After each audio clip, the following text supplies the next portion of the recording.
Call to order the regular meeting of the Dickinson City Commission for September 17th, 2024. Let the record show we're missing one commissioner, Commissioner Bear. First item this evening is the Pledge of Allegiance.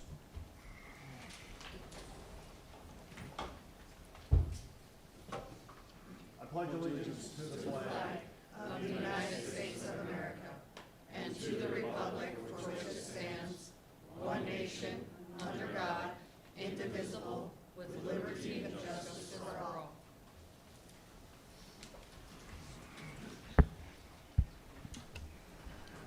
Thank you all for attending this evening's meeting. First item up is the order of business. Mr. Dossinger, are there any changes to the order of business? Good evening, Mr. President, members of the Commission. There is no change to the order of business this evening. Thank you, Mr. Dossinger. Any questions on the order of business, Commissioners? Move to approve. Motion to approve the order of business as presented. Second. All in favor of the order of business as presented, state aye. Aye. Opposed, same sign. Motion carries. Next item is the consent agenda. Commissioners, are there any items in the consent agenda that you wish to discuss? There's no discussion on the consent agenda. I'd look for a motion. Move to approve. Motion to approve by Commissioner Oderman. Second. Second by Commissioner Riddle. Any further discussion on the consent agenda? Hearing none, we'll vote. Mr. Oderman? Aye. Mr. Riddle? Aye.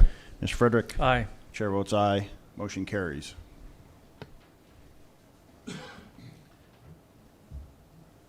Moving to Administration and Finance. First item this evening will be presented by City Administrator Dossinger, and this is a retirement announcement. Thank you, Mr. President, members of the Commission. I am announcing the retirement of the Convention and Visitors Bureau Executive Director Terry Thiel, who has served our community with dedication and professionalism for the past 27 years. Terry has certainly been an integral part of tourism and promoting our region. Her professionalism and dedication will certainly be missed. Terry will be retiring at the end of the year. Her position currently is being advertised. If anybody is interested in applying, please contact the Convention and Visitors Bureau, and they will provide you with the information. Thank you, Mr. Dossinger. Next item this evening is Civic Plus Engagement Contract. This will be presented by IT Director Meyer. Good evening, President Decker, Commissioners. The contract we bring before you is kind of a tie back to a subject that we discussed during the budget session of building an engagement platform where we could provide better transparency and better communication to the community. This platform will allow us to allow citizens to sign up for notifications, as well as sign up for different categories so we can target those groups based on what they want to hear about. It will also allow us to geotag the locations that we're working in town so those notifications can target those individuals based on the address that they sign up under as well. The contract is estimated at about $13,000 a year and will be on the internal side replacing a contract for Alert Media that we currently pay about $5,000. The contract is anticipated to go up to $6,000, so it will eliminate that contract. So for an additional $13,000, we will be an additional $7,000. Sorry, an additional $7,000 will be able to add in the public engagement portion of the platform. Any questions? Thank you, Mr. Meyer. Any questions for Mr. Meyer on the Civic Plus notification system? Mr. Meyer, so you said that you can target based on neighborhood and stuff like that? It can. So once we get the app online, we'll be able to have people enter in their information as they sign up. They'll enter their address. It also pulls for emergency notifications. It pulls white page and yellow page data, which is fed to us by Civic Plus based on their databases. We can't, of course, target cell phones based on location until they sign up, and that's due to federal regulations. Okay. Thank you. Are there any other questions for Mr. Meyer? Not, I'd look for a motion on the Civic Plus engagement contract. I'd move to approve. Motion to approve by Commissioner Oderman. Second. Second by Commissioner Frederick. Any further discussion? Hearing none, we'll vote. Mr. Oderman? Aye. Mr. Frederick? Aye. Mr. Riddle? Aye. Chair votes aye. Motion carries. Thank you. Thank you, Mr. Meyer.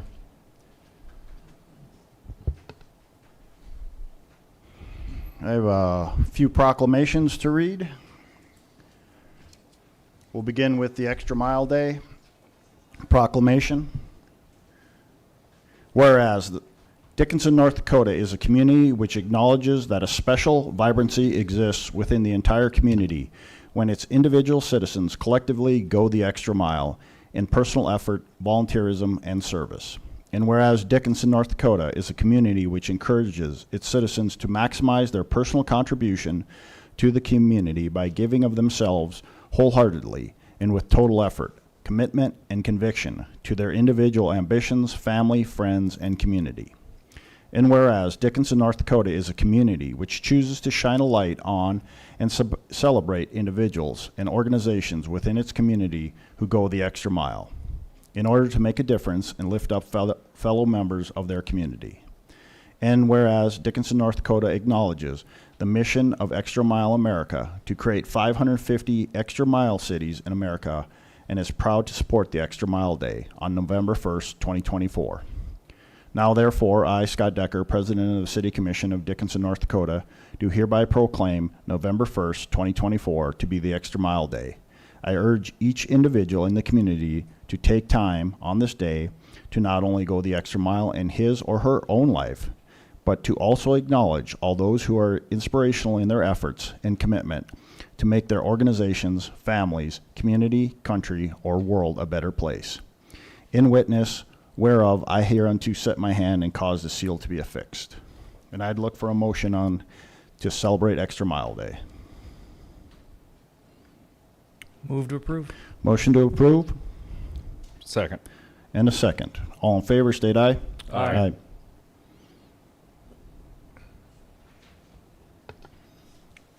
Mr. Dossier.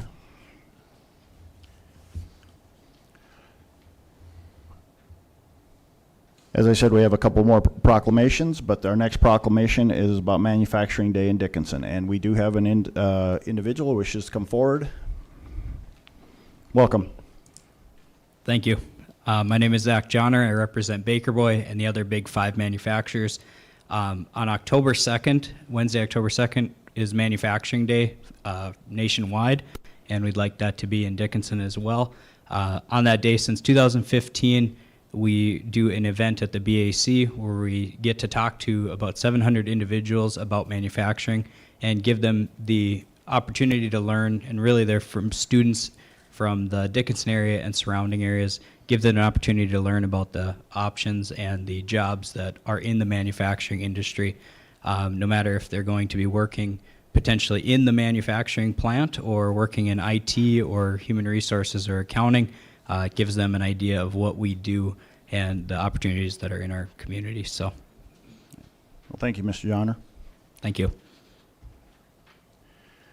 Manufacturing Day in Dickinson. Whereas the city of Dickinson has a strong history as a community supporting manufacturing and the approximately 1,500 stable, sustained jobs that manufacturers provide. And whereas manufacturing is a cornerstone of innovation in our economy, and manufacturing firms fund most domestic corporate research and development and the resulting innovations in productivity, growth, improvement to our standard of living. And whereas manufacturing also drives U.S. exports and is crucial for a strong national defense. And whereas many opportunities exist for Dickinson area residents to utilize their skills and talents in manufacturing in order to improve their lives and those of their loved ones. And whereas manufacturing diversifies the local economy, thereby bringing sustainability to this community. And whereas manufacturing is a significant creator of new wealth by means of sales outside of the community, our area, and outside of our state. And whereas over 1,200 North Dakota companies provide excellent careers in manufacturing for over 26,000 people and are adding new jobs every day. Now, therefore, I, Scott Decker, President of the Board of City Commissioners of the City of Dickinson, do hereby proclaim October 2nd, 2024 as Manufacturing Day in Dickinson and encourage all citizens to consider the positive impact of modern manufacturing on their lives and its contribution to the success of Dickinson, Stark County, North Dakota, and the United States of America. In witness whereof I hereunto set my hand and cause this seal to be affixed. I'd look for a motion on Manufacturing Day proclamation. Move to approve. We have a motion to approve Second. and a second. All in favor state aye. Aye. Aye.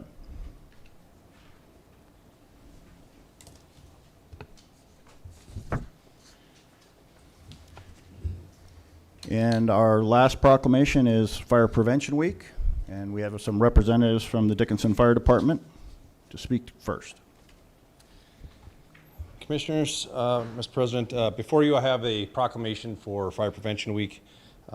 This is something that is, Fire Prevention Week started because of the Great Chicago Fire, October 8th in 1871. And this is just a proclamation to declare Fire Prevention Week. All right.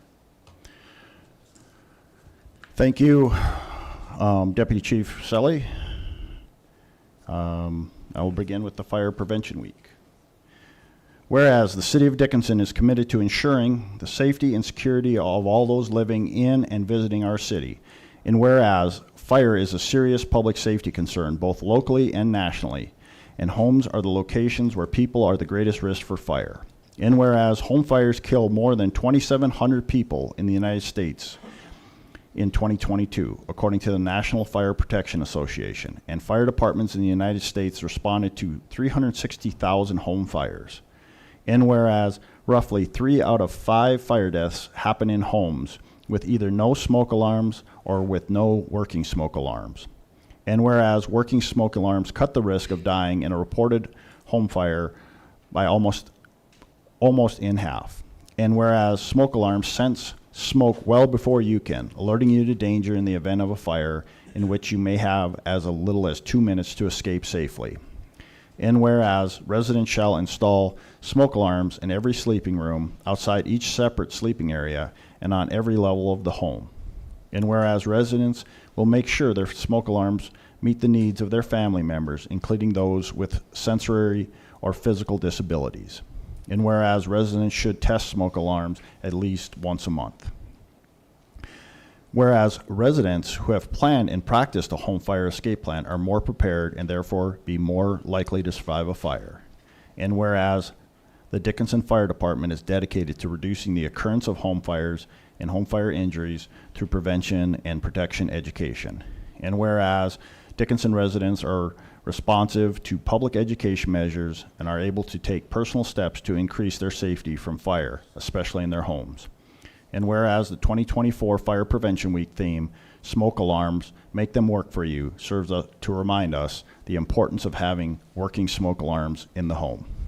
Therefore, I, Scott Decker, Mayor of Dickinson, do hereby proclaim October 6th through the 12th, 2024, as Fire Prevention Week throughout the City of Dickinson, and I urge all the people of Dickinson to make sure their homes have a working smoke alarm and to support the many public safety activities and efforts of the Dickinson Fire Department. And I would look for a motion on Fire Prevention Week. Move to approve. We have a motion to approve. Second. And a second. All in favor, state aye. Aye. Mr. President, I'd like to add one thing to that. Sure. We do have our community breakfast coming up on September 29th, and we'd like to let everybody know about that event as well at the Public Safety Center. Thank you so much. And big kudos out to the fire department. Had a major event yesterday, if those of you didn't know, at a oil storage facility on the west side of town, catch on fire and eventually explode. They did an awesome job, and I'd also like to send some thanks out to the Marathon Oil Refinery for providing us with some assistance. I think they provided some special foam to help put that fire out in a manner that we didn't have to let it just sit there and smolder and smoke for a long time. So thank you to all involved and Dickinson Rural Fire Department. So we're working hard every day to keep us all safe. So thank you all. Our next item up is the Galactic Smoke 2 tobacco license. Mr. Dossinger. Thank you, Mr. President. Before you this evening, we do have an application for a tobacco license for Galactic Smoke 2, El Hassan Abram. This would be located at 785 First Street West. This would be the strip mall where Little Caesars is located. City staff has reviewed the application and recommends approval. Thank you, Mr. Dossinger. Any questions for Mr. Dossinger on the Galactic Smoke 2 tobacco license?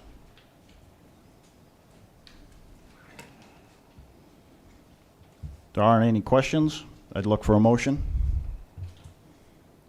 Move to approve.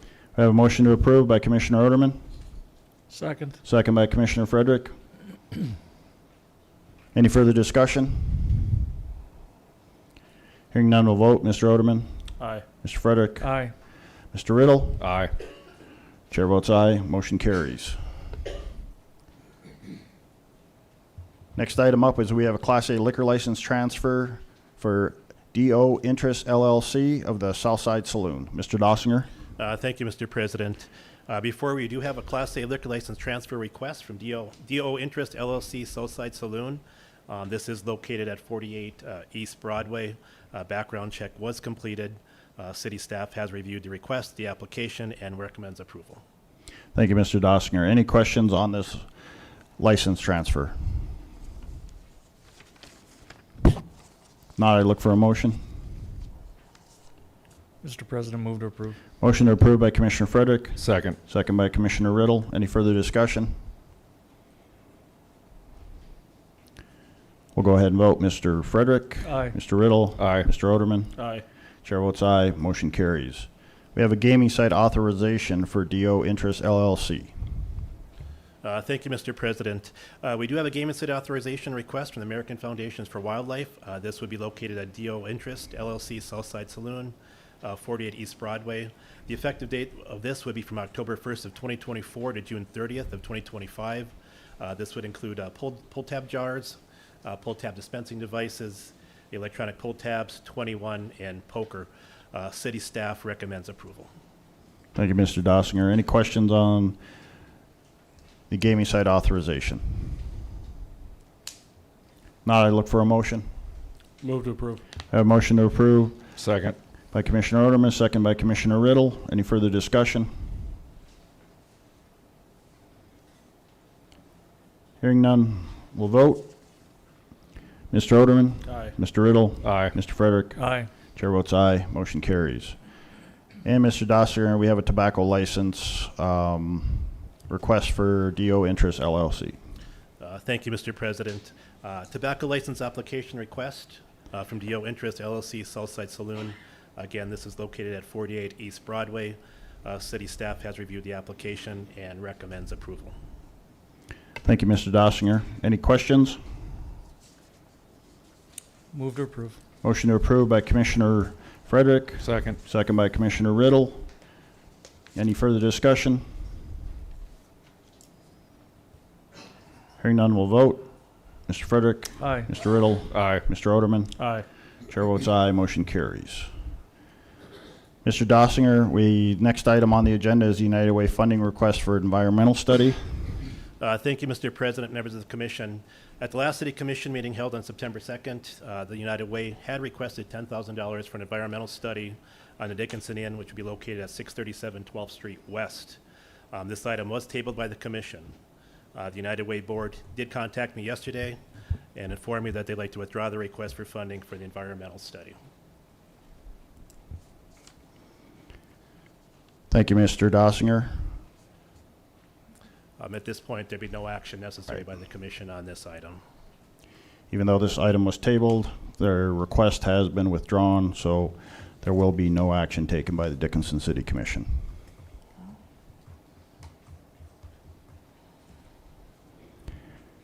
Our next item up is the Dickinson Ambulance Service Purchase Agreement. Thank you, Mr. President, members of the Commission. The current provider of the Dickinson Ambulance Service, our ambulance service in Stark County, is looking to sell the service. In January, a representative from Dickinson Area Ambulance Service approached the county, indicating that the owner wishes to retire and sell the business. Recognizing the critical importance of maintaining quality emergency medical service for the residents, the city and the county formed a working group to address the issue. At this time, we are bringing forward a purchase agreement for the Dickinson Area Ambulance Service.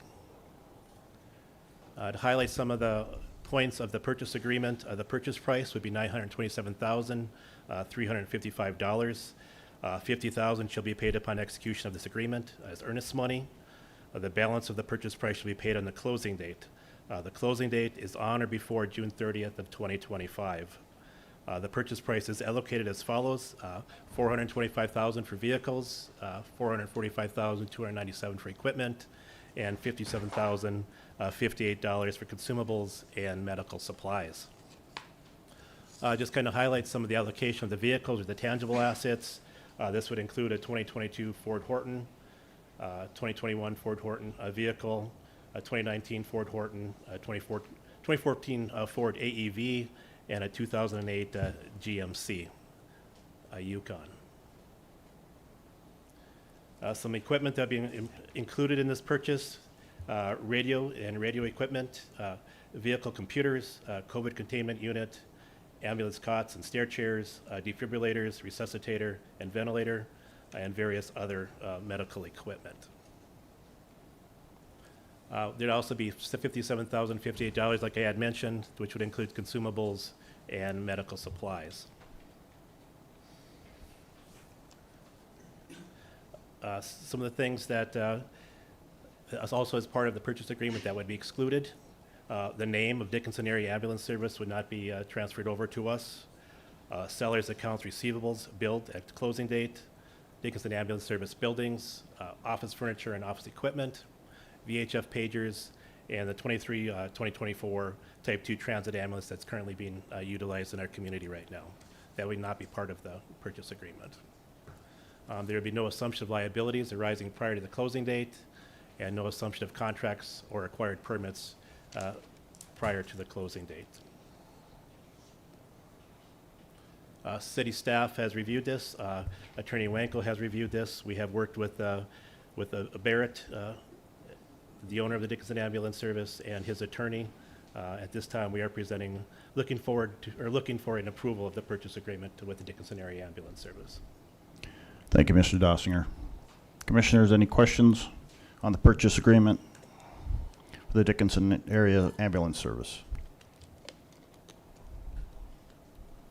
Mr. President, Commissioner Orderman? Mr. Dossinger, have our fleet guys gone through the equipment or anything like that?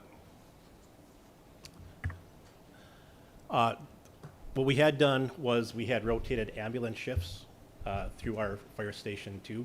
Yeah. At that time, we did have some fire department staff that's very knowledgeable at the mechanic side if it take a look at some of the vehicles when they were up there and did a walk through it. Our fleet shopman has not looked at that. Obviously, there'd be some time in between yet from now to they'd actually become part of ours service, but we have gotten some eyes on some of their vehicles. Okay, thank you.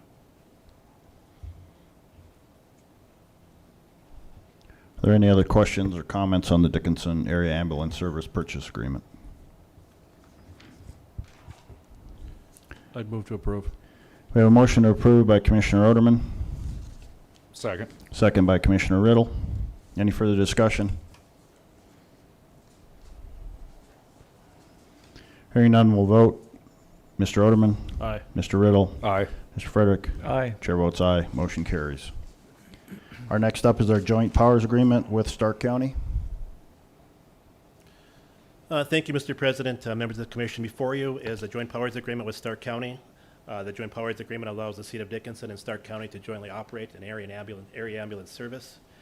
City and the county will equally contribute $1.2 million each toward the purchase of assets from the Dickinson Area Ambulance Service Incorporated. The city will manage and operate the ambulance service post-acquisition, including personnel, capital, and budgetary responsibilities. The city will provide quarterly reports to the county on the status of the ambulance service, and the annual meeting involving key city and county officials will ensure alignment on budgetary and operational matters. The Public Safety Advisory Committee will also meet quarterly to review operations and provide recommendations. This joint powers agreement has been approved at the County Commission meeting. Only one change. You do have the joint powers agreement in your packet. The only change to that would be underneath B funding number 2, where the date is January 1st of 2026. That will be changed to June 30th of 2025 on that as far as the closing date. and this changes will be brought forward to the county commission meeting on October 1st. At that time, the purchase agreement will always be also be brought forward to the county commission by me. City staff and Attorney Wanko has reviewed the joint powers agreement, and we are recommending approval. Thank you, Mr. Dossinger. Are there any questions or comments on the joint powers agreement with Stark County to operate the Dickinson, I guess it'll be the ambulance service. It won't be the Dickinson area ambulance service anymore. It'll be Dickinson ambulance service. So, if there are no questions or comments, I'd look for a motion. Mr. President, I do have one quick question. So under B1 funding, it says the county shall pay 1.2 million towards the purchase price and the city shall pay 1.2 million towards the purchase price. Should that be purchase price and startup costs? Because the purchase price was not 2.4. We can certainly change that language to purchase price and operational cost. Okay, yeah. I'd be more comfortable with that. Commissioners, fine with the change? Okay. And I'd move to approve with that change. Okay. We have a motion to approve Second. with the amendment by Commissioner Oderman, second by Commissioner Riddle. Any further discussion? Hearing none, we'll vote. Mr. Oderman, Aye. Mr. Riddle, Aye. Mr. Frederick. Aye. Chair votes aye. Motion carries. Mrs. Carlson, you have our monthly financial report. Thank you, President Decker. So our monthly financial report on the Treasurer's report as of August 31st, showing the working cash total is $63,499,899. Again, we are still earning the interest rate of 3.82. Our investments total around $37,943,000. The cash fund balance report. This is a balance sheet report as of August 31st, just to show what the assets and liabilities are of the city as of this date. So we're adding this report to this. The assets are showing of all cash investments and everything is 101 million. And then the restricted and committed cash, that is, the restricted is debt service, which is our collateral on our loans that we have to set aside for debt service, which is around 5 million. And then our committed budget as of August 31st through the rest of the year is 44 million. The liabilities is the long-term debt, and that includes all our bonds, our SRFs, our leases. And so with those total liabilities, as of the August 31st, as a balance sheet on that date, it shows that we're in the hole 3.7 million, just a little bit over that. This does not include the unfunded liability of our pension, which is 12.5 million, just to be transparent of all liabilities. So in our 1% sales tax, we were 503,000 up from July to August, and we're 199,000 over August of 22, or a 28% increase. We give the 0.5% sales tax breakdown, as that is funded in two separate funds. Again, 252,000 over from July to August, or 99,000 from 23 to 24 as of August. Our sales tax comparison over 7 years is still about 2.5% short of 2023. Our hospitality tax from July to August increased by 33,000. And as our total, we're 13.36% over prior year. Our occupancy tax coming in from July to August was increased by 17,000, or for over prior year was 16%.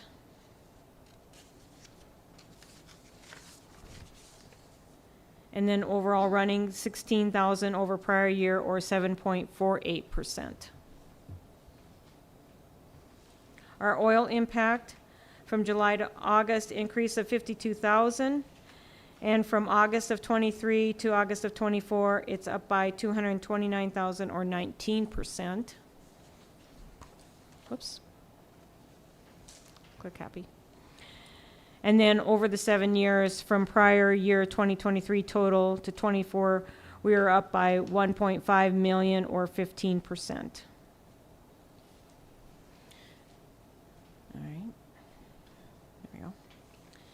For general fund revenue, as of August 31st, we're at 72% collected, and our benchmark is 67% as of August, so we've exceeded that, and our expenses for general fund are under our benchmark of 59% expended.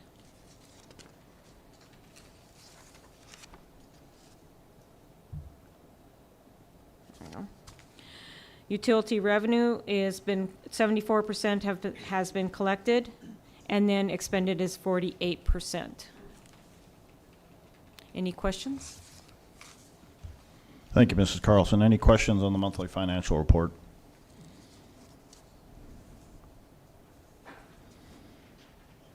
If there are no questions, I'd look for a motion. Move to approve. We have a motion to approve by Commissioner Oderman, Second. second by Commissioner Frederick. Any further discussion? Hearing none, we'll vote. Mr. Oderman? Aye. Mr. Frederick? Aye. Mr. Riddle? Aye. Chair votes aye. Motion carries. We'll now move to our 5 o'clock timetable.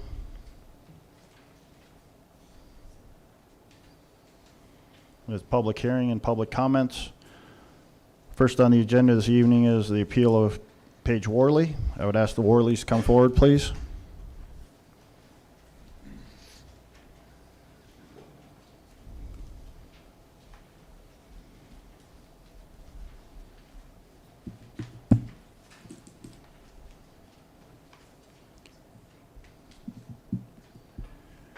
Could you please state your names into the microphone for the public? Paige Worley. Philip Worley. Thank you, Worleys. You are here to appeal the decision of the Board of Adjustment. Yes. That is correct. And initially, this was tabled because we asked for some additional information on the construction and what happened in that area. Do you have anything further to add? Actually, I do. I took some photos. If you want. Speak into the mic, please, so everybody can hear you. I took some photos of the area, of the sidewalk and the curb and gutter along the street of Dale Avenue. Okay. And it shows the stamps. I have it here on thumb drive. But it shows the stamps where the concrete was stamped by Wing Construction for all the curb and gutter and the sidewalks that they put in 2021, as well as the stamps or not the stamps, but the pieces of sidewalk that was put in by Gustafson's and stamped by them in 2022. Don't know if that bears anything for y'all or not. But I think we have some additional, our city staff went out and took some additional photos.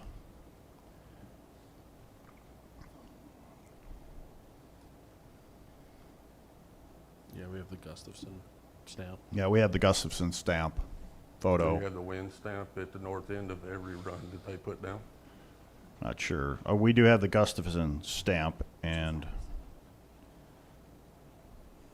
But the Wing Construction is actually the one with the curb and gutter and the sidewalk that was put in with the approach that they put in that stamp. okay. Anything further to add? I take your word that it's stamped with No. Win. Yeah. I think we presented Okay. it last time. All right. City staff, do you have any further comments before we render a decision?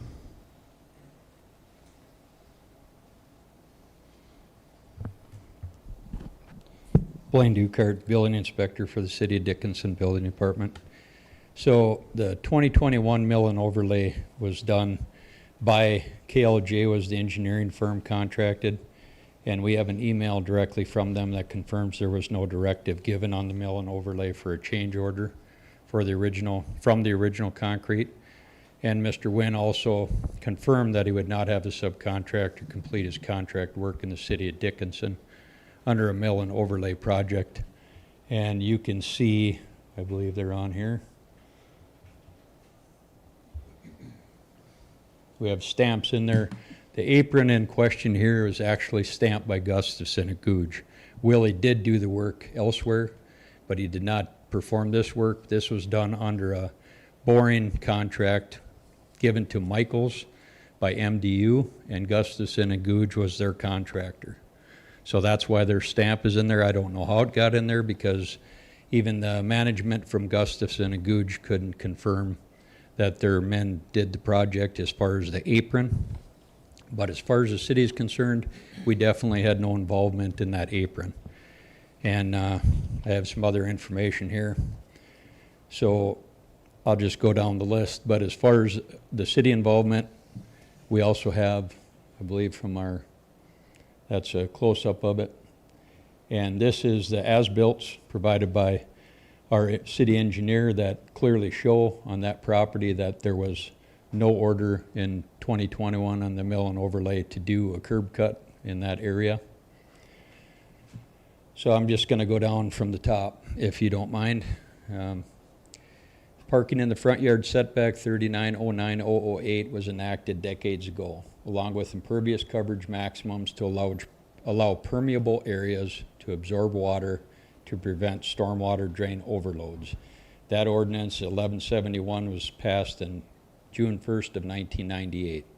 Then in June 21st of 2022, final passage of ordinance 1754 was enacted, which was the driveway pad permits required amended to the municipal code. On June 27, 2024, a concrete slab in the front yard setback was noted at 972 Adele Avenue by code enforcement. Property was photographed and researched, verifying that neither the homeowner nor the contractor had contacted or applied to the city of Dickinson for a permit or locate. The locate would have come across their systems in the building department, generating a phone call to the homeowner. That would have eliminated a lot of this. June 27th, the same day, a code enforcement letter was sent for parking pad poured in the required landscape area and within a public right-of-way without a permit or ordinance. Code sections 3908-004 and 3909-008. On August 12th, 2024, the homeowners appeared in front of the BOA per our ordinance for a variance request to allow parking within the front yard setback outside of the permitted driveway area, which was denied based on no permit was applied for, which would have clarified this issue, and no parking allowed in the front yard setback. On September 3rd, 2024, the homeowner appealed to the City Commission during the public hearing for a decision on this matter per our ordinance. Questions arose about properties allowed having more than one driveway, curb apron installation, and front yard parking. The appeal was tabled for further research. This research is what I came up with, as I just explained.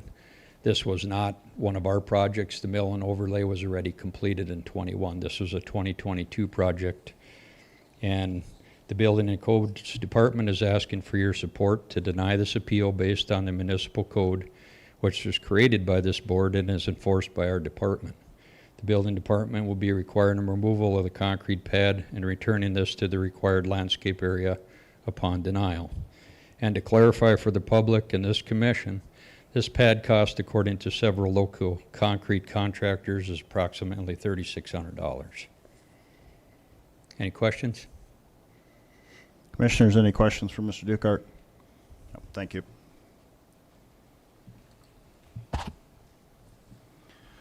Commissioners, do you have any questions for the Worleys? I do have a quick question of clarification for Blaine. Blaine, are the pavers at issue too? The pavers on their main driveway, are those at issue too? Because they're highlighted here, so I just wanted to. Well, that's once again non-pervious coverage, so Okay. it's not allowed. It can be 35% of that 15-foot landscape area, but not the entire area.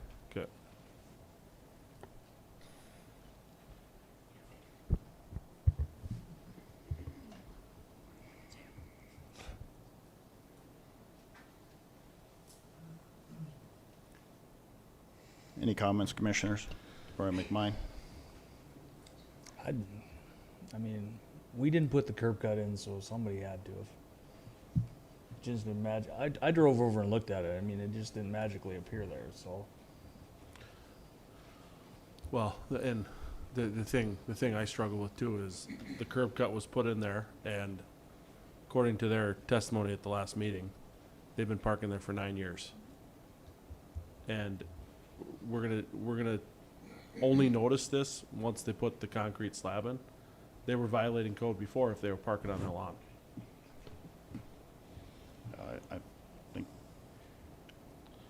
I think that there's mistakes all the way around. But what I struggle with is the time and manner that we're addressing some of these things, especially if it was noticed in 2022. When did you begin the appeal process to? As soon as we got the letter. We didn't get a notice in 2022. We just got that when we This poured summer, the slab, yeah. which would have just been July. Yeah. Yeah. Yes. And then we appealed it within that time frame. So one of the things, if I can point out at the pictures that are up right now, if you look at the concrete, the slab that we had Mr. Al pour, and then that slab with the Gustafson stamp in it, they're almost the same color. If you look at the curb and that sidewalk beside it that Wynn Construction poured, they're almost the same color. Wynn Construction and stamped all of their runs that they made in the north side of each run that they ended in. That curb right there in front of my truck all the way up to my neighbor's house is stamped on the north end with Wynn concrete. Wynn poured that curb and gutter.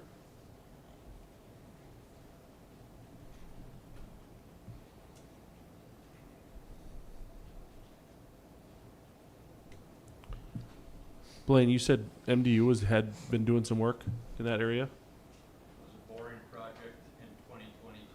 And do we think that's where that apron was, that's when that was poured? Okay.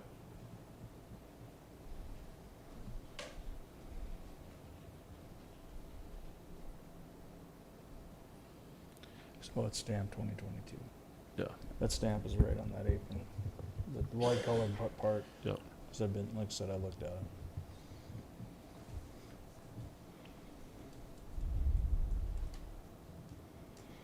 Do we know why they put the apron in? Oh, they didn't, this according to what they told us. But when MDU did it, I mean, They didn't. oh, Gustafson okay, said they're saying they didn't. Okay. Nobody put it in, it's just magically there. That's what I mean. Yeah, like, Commissioners, can I say something? Sure. This is, I'm Al from Shuck Construction. Sorry I'm so dirty, I just came from work. Usually when you do a curb and sidewalk for the city, usually you have a stamp where you're in a certain distance. So there should be somewhere along there should be whoever did that curb and gutter. And, you know, I guess I haven't been back there to check, see if I could find a stamp, but I know right where the sidewalk is, where we poured the driveway, there's a stamp and it says Gustafson in the sidewalk, but there's nothing right there in that curb. actually, that picture right there, Mr. Al. Yeah. See where the old concrete's at and the new concrete starts on the curb and gutter? Uh-huh. Right at the rear of that trailer is a Wynn Construction stamp for in the curb and gutter. Yeah. Mr. Shook, you do work in the city, right? Yeah, I've been doing work for So about 20 you years. understand the What's that? process? You understand the process then? I do. Okay. And there's another thing that I did not, that I don't believe that this is happening, because for the last 20 years, I've gone into the city when I've done curb and gutter, and if I'm gonna pour a driveway, I always ask for a permit for a driveway. And they always tell me I don't need a permit for a driveway. Now they're telling me that I need a permit for a driveway. So I don't know when that changed. So there's lots of things that, you know, are going on in the city that, you know, some guys are doing and some guys aren't. And, you know, when the Worleys called me and asked me to give them a bid for the back patio, the driveway that existed, and then he said, can you pour that too, where you said, I've been parking my Jeep all these years, and I looked at it, and there was a driveway approach there, so that's why we poured it. And then we were gonna pour that part where we had to put patio block in, and Blaine came by and said, we can't pour that neither. Because he said that's part of the city or something, or it's something to do with you gotta have so many feet to get to the back driveway.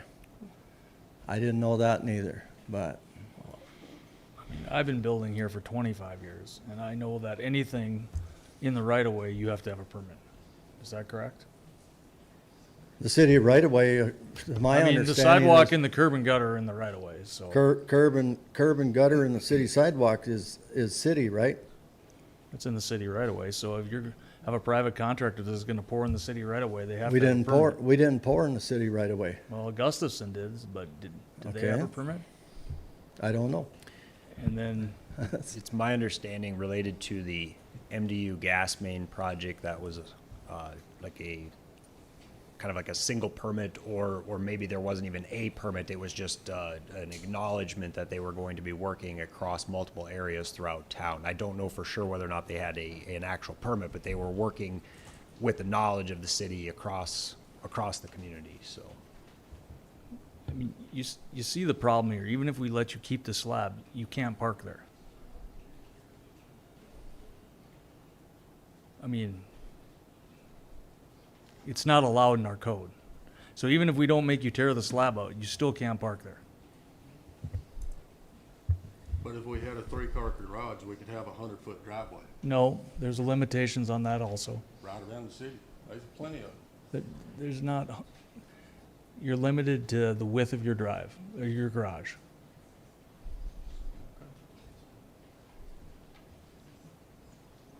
It used to be smaller than that actually, but.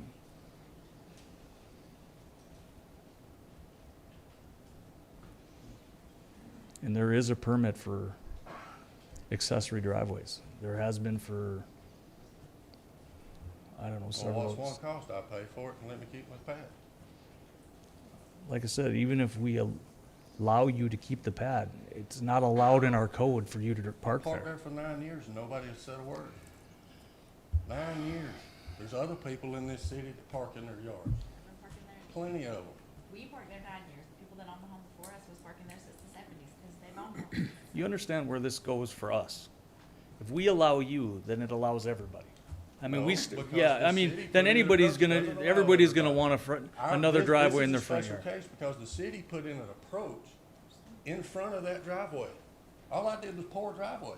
I don't believe the city put that approach in either. Is any, Okay, well, the city contractor that did the sidewalk, curb and gutter put in that approach because he didn't put it in and I didn't put it in. I don't pour concrete.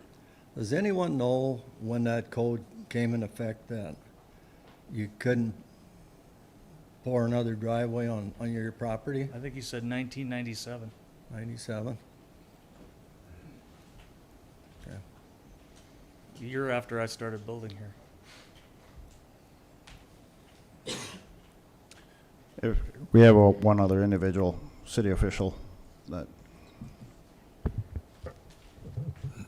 Mayor Decker, Commissioners, Leonard Schwint, Building Official for the City of Dickinson. City Code allows for off-street parking outside of an enclosed structure. If you do not have a garage, you're allowed 2 off-street parking spots. That's the municipal code. So parking is always on the garage side in front of that garage. So I probably will repeat some of the things that Mr. Dukart stated, but I'm going to go through it again. The general provisions of the City Dickinson Municipal Code include the process of adoption of the code. You all know that. The purpose of the zoning ordinance of the City of Dickinson is to serve the public health, safety, general welfare of the city and its jurisdiction.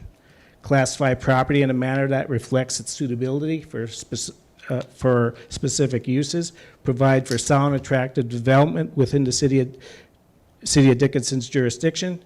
encourage compatibility of adjacent land uses, protect environmental sensitive areas, further the objectives of the comprehensive development plan of the city of Dickinson, which I believe at the last meeting, city engineer showed the future land map as far as one off-street driveway or parking lot for residential properties. The purpose of the adopted codes is to safeguard the health, property, and public welfare by controlling the design, location, use of occupancy, buildings, and structures through the regulated, orderly development of land and uses within our jurisdiction. The provisions of this code shall apply to construction, addition, alteration, moving, repair, and use of any building, structure, parcel of land, or sign within a jurisdiction except for work located primarily in a public way, public utility towers, poles, and public utilities unless specially mentioned in the code. In fulfilling this purpose, these ordinances are intended to benefit the public as a whole and not any one specific person or administration. The provision of the code shall apply to, by enforcing the code, benefits and detriments will be enjoyed or suffered by specific individuals. This is a byproduct of the overall benefit of the whole community. City staff was tasked with enforcement of the adopted codes and ordinances. In the event of non-compliance, we send out those notices. We did that. The noted property was out of compliance. The notice was sent. The property owners went to the Board of Adjustment, which they have that right to do per our code. The Board of Adjustment denied that. Now they are here for the appeal. City code is specific location for off-street parking, which I already explained. Staff is asking for adherence to the code and the decision of the Board of Adjustment, and the unpermitted parking pad be removed by the landowner and returned to landscape space. Mr. Schwint, I have a question. Okay? I'm not going to rehash. For 9 years they parked there, nobody complained. Okay? Nobody complained, and we didn't drive by there, see a Jeep, as they obviously had parked there, and the previous tenant or owner parked there. Nobody complained, and we never cited them for parking there. So when I look at some of the photos, that space, whether somebody parks there or not, is familiar with the rest of the property as far as the landscaping when I've looked at some of the pictures. Non-compliance or non-conformance or our code addresses like non-conforming structures. In the event of a home that is out of compliance, is damaged to a certain percentage, which is in the code, you cannot rebuild. If a home in a commercial zoning district, the use is allowed per our code. If it is damaged, completely damaged, you cannot rebuild that home. Non-conforming uses do go away. Fences in our right-of-way right now, which we are addressing with new permits on properties. We have a lot of fences out in the public right-of-way right now. We address those as a case-by-case basis when a permit is issued. We review properties to make full property compliance in order to move forward. I think we've only had 2 code enforcement officers that the commission finally gave us the staff to do more compliance. In the past, when I started, code compliance was put on the back burner. All building was a priority, and it was complaint driven. Now we are actually looking for violations, people parking campers in the front yard setback in front of their homes. They're addressed in the same manner. Again, I'll do an analogy. Say I speed every day. Just say I speed every day. I don't get a ticket. I get pulled over just because I speed. I will get that ticket just because I have that argument that I speed every day. I'm still going to pay that fine. This is similar to that. We are finding properties that are out of compliance, and we are tasked to having properties come up to compliance. That is our job. So since the commission did not approve enough code enforcement, and since it's our fault, and since we're allowed to do a variation, or we can He's not saying that. I'm not saying Well, that he at just all. basically put it on us that it was our fault that there No, he- wasn't enough Absolutely code not. enforcement. He just said that we just got That- a second person and we're catching more stuff. Well, I mean, And at no point in time did I mean that, if you took it that way. I did take it that way. Well, I do not mean it that way. And that's my word. Well, so, Mr. Schwint, like, if you look at the old photos of this property, there was clearly a gravel driveway there. And so, like, if they're to return to the previous landscaping, I can did- they go back to a gravel driveway that was there before? Should be returned to landscaping, not a driveway, not Okay, but gravel. that's what was there before. So I'm just, and with the apron here, are they to take the apron out too? This is a parking pad. This board approved the parking pad permit. That's what we're enforcing. This is a parking pad. No locate was called in. No permit was applied for. We put ordinance in place. We are tasked to enforce those. Well, no, I understand that, but the question I have is, they're saying that they didn't put the apron in. They're saying they didn't put that sidewalk in. Well, the city didn't put it in, and the city didn't pay for it. Okay, can I Somebody finish my paid for question, it. please, Yep. Mr. Schwint?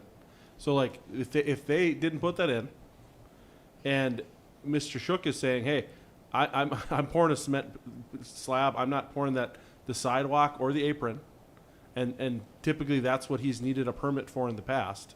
And he's just, the way he looked at this is he was just pouring a cement slab. A parking pad, Sure, whatever you want to call it. which a permit is required.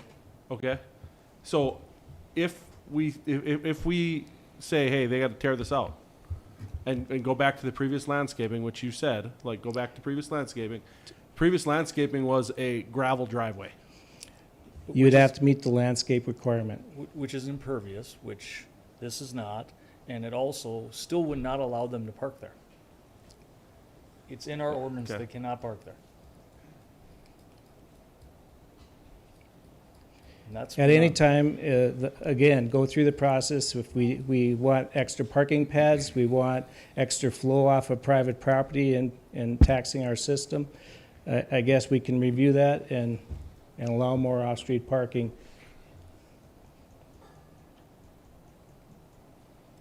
I believe I've been here over 23 years, and as far as parking, to create the parking pad next to the garage allows for people to have more parking on their property. It allows for some vehicles to be taken off of the public street. It allows for visitors to park on that public street instead of private vehicles. We created that permit to help the environment. So Mr. Schwint, it's interesting that you bring that up, because I've been contacted by a number of people that have told me that they've put parking pads next to their garage, and they've heard from the city about that. So, like, what are we doing in those situations? Can you I mean, I don't have, I'm not going to throw out addresses and things like no, that. I'm actually I have been clarify it. Have they put it in without a parking pad permit? I'm not sure. Is- I just know that the city has contacted them, told them that they should tear it out. Well, I'm not aware of, this is the only one that, at this time, that we're mandating that it be tore out. Or if somebody does pour a parking pad on the weekend, we ask them to get a no-fee permit. Okay, so, I mean, I guess, are we looking at potentially more appeals here? If you're actually installing a parking pad next to the garage and you get the permit, if you're following the code where you can actually park, there will be no appeal. Okay. And again, this has been my first, or actually second appeal to the commission in my time with the city. So it isn't a common event.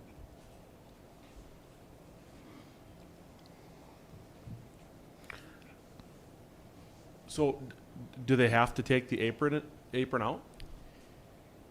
In the right of way, I'll let Josh answer that.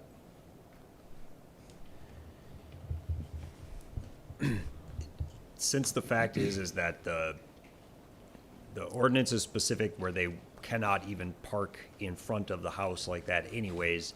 Whether or not they remove or keep that apron, they shouldn't be parking there anyways. So I wouldn't necessarily be opposed to just leaving the approach or the apron there, just because they aren't supposed to be parking there anyways. But that's just extra effort and more costs if in fact they're required to remove the slab or not park there in the first place. So. And to add to Josh, is that there are parking aprons throughout the city without driveways. Okay. And are we gonna require them, and I appreciate you guys you did send some pictures, staff did send some pictures of that, so I appreciate that. But are they gonna be required to take the pavers out too? If they would have to apply for a parking pad permit, we'd do the math to do the calculations for impervious coverage. If it falls within the criteria for the pad, they may or may not be allowed.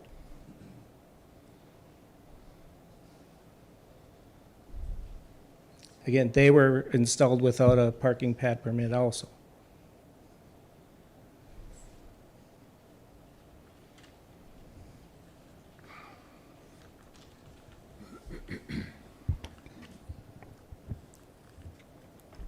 This was brought to your department's attention because of a complaint?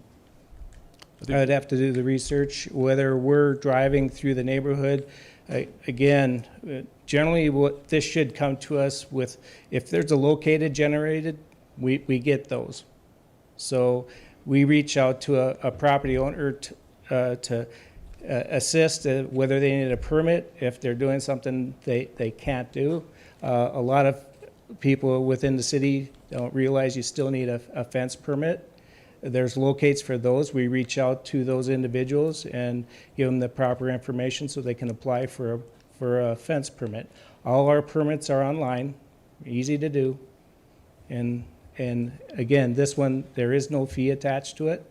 That we purposely did that. Our fence permit is a minimal cost, so.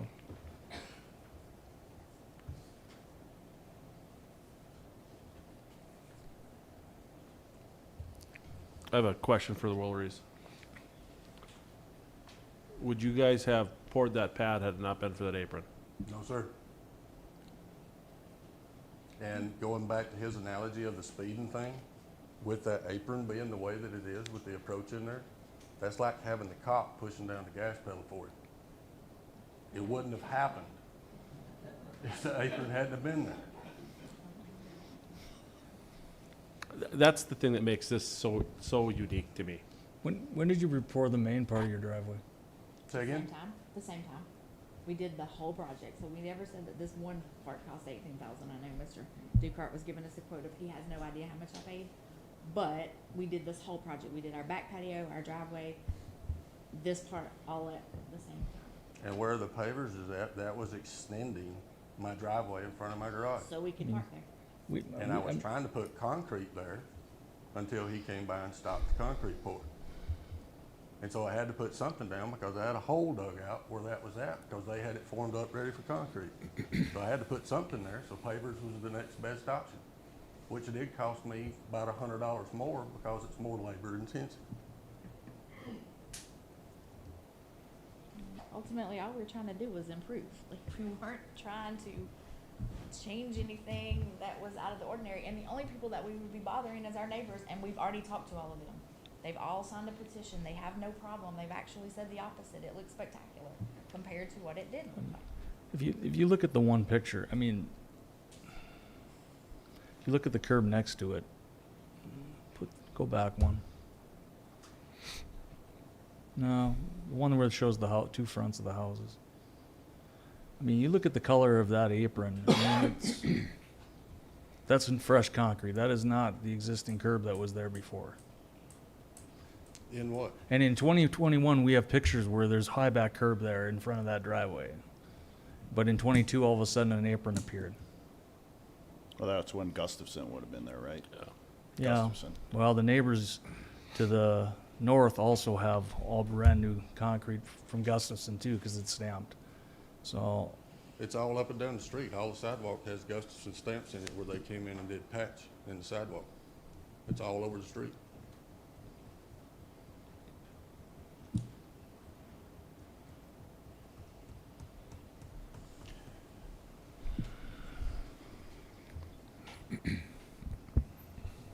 I mean, again, I'm gonna reiterate that even if we let you keep your slab, which I'm 50-50 on, you still can't park there. It's against our ordinance. You're Well, gonna, I'm you're just you're trying gonna get a letter I'm every, trying to keep my vehicles off the street. Why does it matter if I park in my yard of a house that I'm paying for? because it's a city code that's been adopted here for 20-some years, 30-some years. I don't have access to my backyard. I don't have any way to park anywhere else off of the street. I understand that, but you also didn't pull a permit before you poured it either. And your contractor should have known to pull a permit. You know, that's a funny thing, like, I've been going to the city for curb and gutter to get permits. I ask about the driveway and they tell you, the ladies tell you don't need a permit for a driveway. So why would I pull a permit on that job? If I find that If they told me that very hard to before, believe, that I Mr. needed a Shook. permit, and all the driveways I poured in Dickinson, they told me I don't need a permit and I never got one. I would have got one if I would have been told I needed it. I find that very hard to believe. I mean, a replacement driveway, maybe not, but a new driveway? Can Sure, I add go ahead. something? I am Dennis Miller. Anyway, I own a business in town. Okay, you talk about your ordinances. We lived over on First Street West, okay? Right where Dickinson Ready Mix is. We have ordinances. When I built my business, you have to put concrete so we have no dust. When are they gonna make it them put concrete? And this has been talked about before, and that's in the ordinance too. You need concrete so there's no dust. Check it out. And this has been going on for many years. Why can't you follow ordinances there? Okay, one example. Another example, certain businesses in town build a new building. Oh, you gotta put so many trees there. But if you're a certain person, oh, we don't worry about that for you. There's contractors in town, just like you say, built a new building for their shop, and the ordinance says you gotta have so many trees. Not one tree was put there. This has been going on. There's too damn much pick and choose in the city. If you want ordinances, you follow them for everyone, not when you feel like it. This is bull crap. And you know what? We can find a lot of people that agree with that. Yeah. And you should check out with the Dick and Ready Specs. Go over there, go to Able. They can't hardly go outside because there's so much dust. When it's windy, go over there once. That's ridiculous. And it's time something, if you guys want to talk about fixing the city and passing the ordinance and keep them, it's time to do something about that also. Just because these are little guys and they're not important in town, let's pick on them. You know how many more driveways are in town just like that? Drive around and look. There's a pile of them. Are you gonna go back and tear everyone out? Or are you just gonna like pick on these? Okay, we got this taken care of, we're not gonna worry about it. You know, we gotta be fair. If we're gonna be fair, we gotta be fair. Thank you. Thank you. Hi, my name is Cindy Miller. My husband has a shop on 22nd Avenue East. When he started his business, he had to have a street poured. Now you've got East End on the other side. There's no street. Scott, we even talked to you about this. They are coming into our private property to go around the barricades to get to East End. You guys, they are hurting our employees. We have to watch what we do when we go out there because they whip down the driveway. Where's this? Another, Sorry, where's this? 22nd Avenue East, Northwest Tire. They have the implement dealer, the implement repair shop there at the end. It's been there for years. It's a dead end. It's supposed to be a dead end street. But it shouldn't be because East End has got a business on the other end. When we had it, when we put ours in, we had to have curb, gutter, full street, everything. They come along, they've got all kinds of stuff parked down there. Another one of picking and choosing. But as you guys deal with these here, it's funny you guys just had the extra mile day. Give these guys a break. I mean, what are we picking on here? Thank you. Mr. President, Commissioner Overman. I see this as like we're standing by a tree. This is the low-hanging fruit. The more important ones are at the top of the tree. And we're just reaching for the low-hanging fruit. We happen to drive by this one, and so we're going to tear it out. And I haven't driven all around town, but I know exactly what Mr. Worley's saying. There are other ones like this all over town. I've seen them. And I can understand the frustration that Mr. Miller is voicing when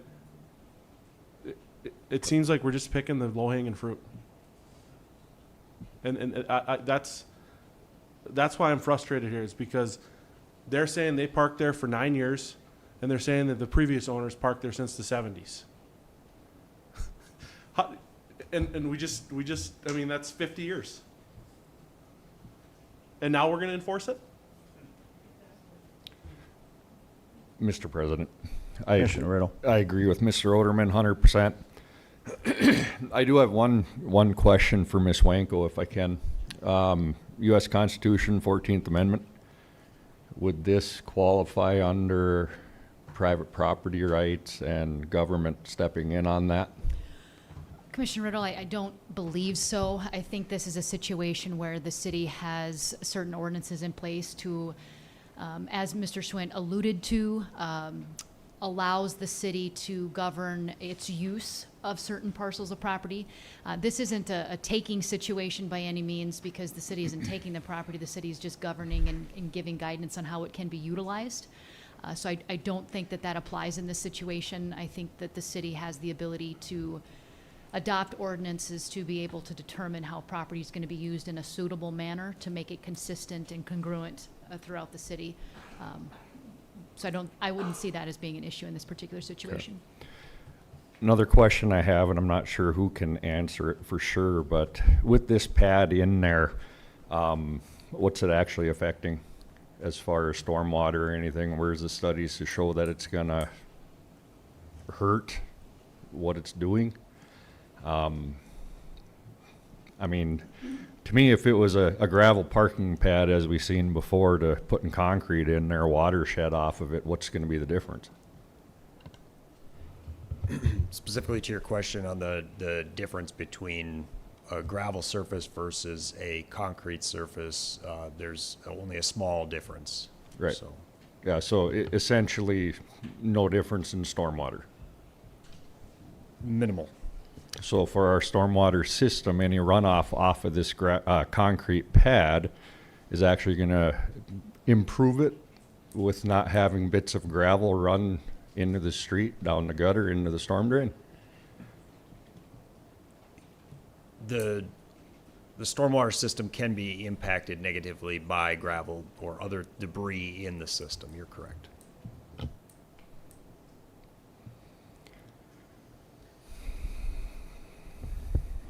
Well, before I ask for a motion on their appeal, I guess my comments are there a lot of, okay.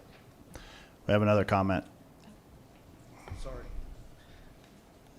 I was trying not to say anything, but I know nothing about this. This is the first I've ever heard of this. And I'm not going to lie. 10 minutes ago, I was all about, I feel like you have to go by the book. Whatever it is, it is.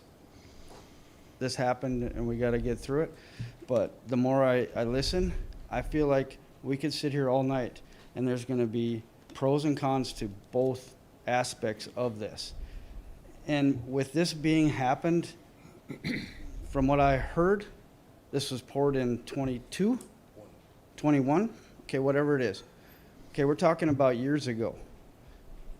I don't know how you could possibly do that, because if you do that, like everybody's talked about, you're going to have to go around town and you're going to have to find every one of these things and make every person tear it out.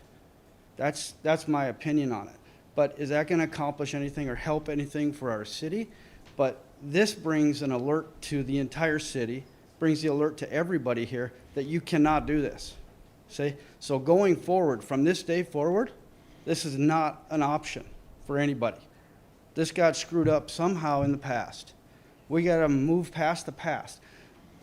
Now, as far as the parking goes, obviously, I don't think you can still park there, because according to the ordinance, you cannot park in your front yard. But I don't feel like it would be right to make them tear it out, unless they want to tear it out and turn it into grass. That's my own opinion.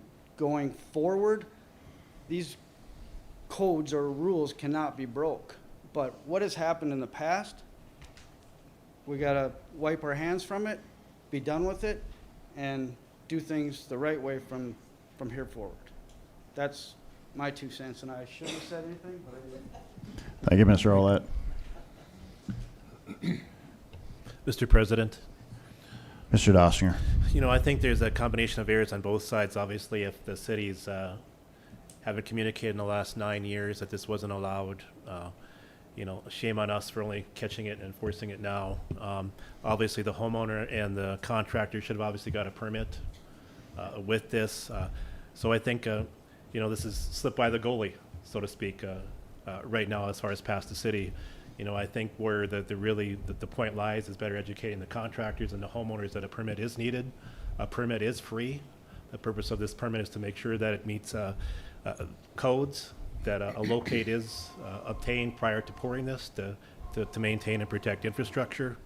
I agree. I think it'd be very difficult to make them remove it right now, but I also agree that maintaining it, they would not be allowed to park there just for future references in city code. But I think enforcing them to remove it would be the wrong thing at this point. Obviously, there's other ones in town that exist. It's a matter of educating our contractors and educating our homeowners that a permit is needed, and those permits are required to safeguard life and property. There's no revenue generating source with a parking pad permit for the city of Dickinson.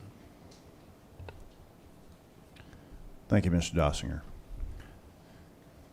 Well, everything I was going to say, I think everybody else kind of stole it. Mr. President. What's that? Commissioner Odom? Do you have anything you want to I was just going to say it's a comedy of errors on all parts, and we are their appeal court for a reason, and I think we have to sometimes make hard decisions, and sometimes we have to look at the extenuating circumstances. And like I said, there's a lot of things that happened here that don't make sense to me. But we have a board of adjustment and a board of appeals, and we are the appeal board. So I guess what befuddles me is that all of a sudden it just came to our attention, and if this is just going to be the start, if there are that many others, and I think we have a lot more pressing issues than somebody's parking pad to deal with, personally. So that's Mr. President. Commissioner Oderman. I move to approve the appeal and issue a fine of a parking permit of $0 to them. I second. We have a motion to approve the appeal by Commissioner Oderman, second by Commissioner Riddle. Any further comments? So we're gonna allow them to park there then? Sorry, the pad permit, whatever it is. We're gonna allow them to park there? And break our ordinance? The way I look at it, we've already been breaking our ordinance for the last 50 years. I agree. To Mr. Olet's comments, going forward, I was going to say the exact same thing. Going forward, this puts everyone on notice. This is not allowable. But somehow this slipped through. To Mr. Dossinger's comments, this slipped through the... Because nobody got a permit. Well... And their contractor knows that he has to get a permit. So be it what it is, it's there. It is what it is. if they would've got a permit, they would have been told they can't do it.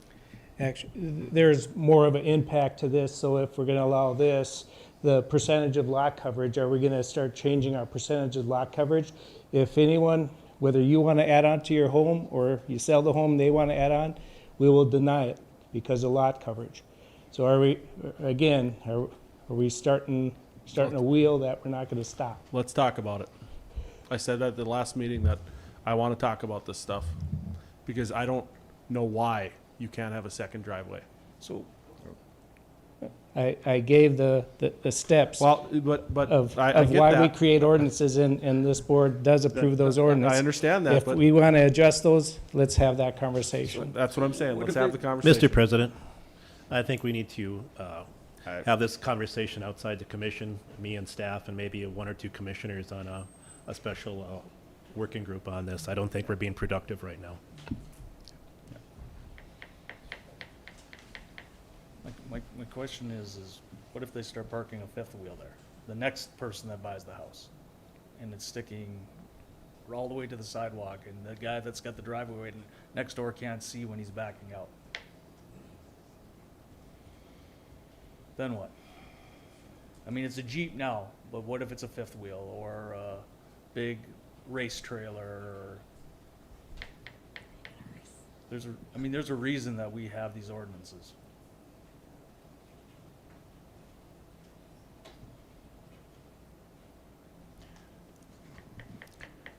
My feelings are, because we allow one variation doesn't mean it is carte blanche across the city. You see all the people here, you know it's going to be on WhatsApp Dickinson.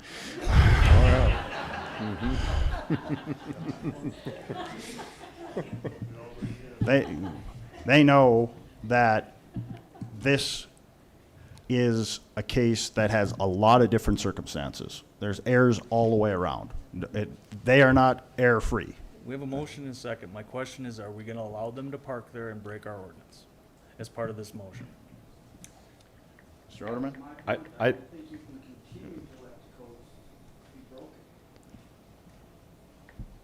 I think they should be allowed to because it's been done for the last so many years. I mean, I'd like them to hold on that until we can have this further conversation about, because I do want us to have a longer conversation about the second driveways and things like that, because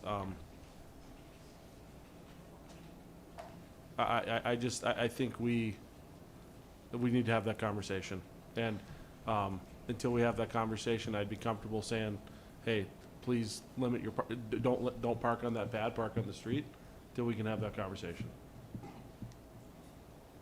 Is that Mr. amenable? President, Commissioners, I do want to add just a brief statement on that, and because it can come down to enforcement, and I've dealt with a few of these recently where we've had other individuals, neighbors in the community that have been concerned about parking of certain vehicles in the vision triangle and kids and backing out and things of that nature, and we've had to deal with those through code enforcement, and it's been a challenge. Not saying that these individuals would do it, but we might have that issue in the future. And so I really think we have to look at this wholeheartedly with some future implications, because that will become an issue for me down the road if they no longer own the property and we are seeking to enforce it. And it is a camper, and they're going to say, well, the prior owners got to park there, why can't I? And obviously that we do have a safety concern with, that being an issue. So, and we've dealt with that already on the code enforcement side, so. Okay, then this question, can we put restrictions on what they can park there? And that once they sell the property, it has to be ripped out? The parking pad? Yes. I think that the commission would have the ability to set restrictions should it Okay. desire to do so, yes. We can put a restriction what they park on there, and that it has to be removed upon sale of the property. I think the only thing that we would have to do, that would have to be, we would have to do something of record so that the future owner or buyer of the property would be aware of those conditions, because we're gonna find ourselves right back here. Yeah. So if that's something that gets recorded against the property that, you know, this individual has the right to park there with certain size vehicles, we could certainly do something like that. I'd obviously have to work in conjunction with them to make that happen, but we have I'll to. sign the contract. Yeah, we'd have to put something recorded against the property to make sure Okay. that a future buyer was aware of those conditions. Okay, this is what we do up here. We talk this out. So I think we can allow this with restrictions, and that in the future use to this property, it's removed upon sale, if they're agreeable to it. Fair enough. Good. Like to hear that. Okay. I'm good. I'm glad to hear that. So we have a motion to approve their appeal to allow the parking pad. Second by Mr. Riddle. Any further discussion? And we will have some amendments to present to you about the parking situation. And you're agreeable? All right. Signify by saying yes. Yes, okay. So, there's a whole quarter record right here, so. Any further discussion? Hearing none, we'll vote. Mr. Oderman? Aye. Mr. Riddle? Aye. Mr. Frederick? No. Chair votes aye. Appeal is approved.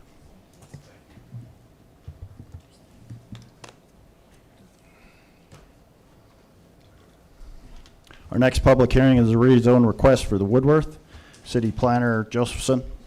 Oh, I guess not. Good evening, Commissioners. Natalie Burchak, City Planner for the City of Dickinson. I'll be presenting on behalf of County City Planner Josephson. So the applicant is requesting the approval of a zoning map amendment from general industrial to agriculture in an unplatted parcel of land located in the southwest quarter of Section 11, Township 139N North, Range 96 West.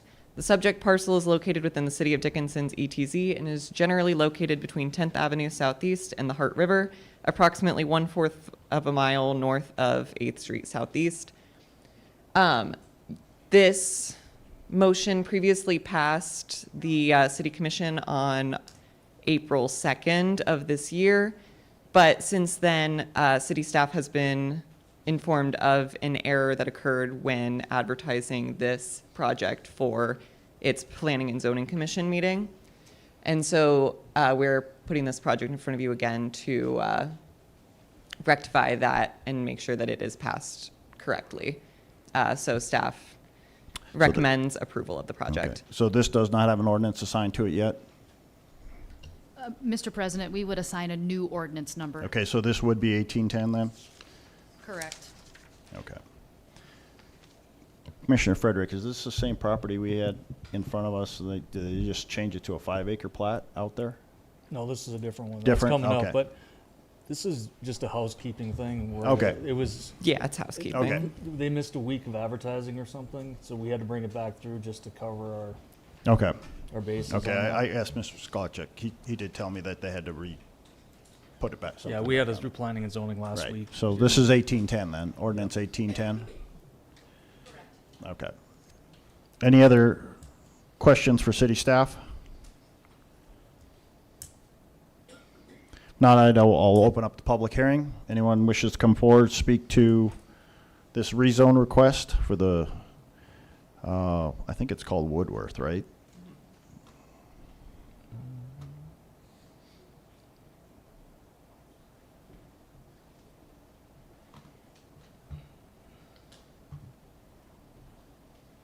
Anyone from the public wishes to come forward? If you're listening online, 701-456-7006.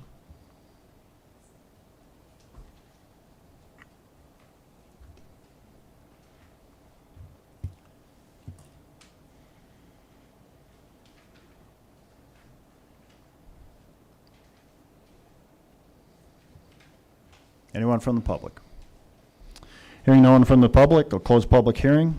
Any further comments, commissioners, questions for city staff?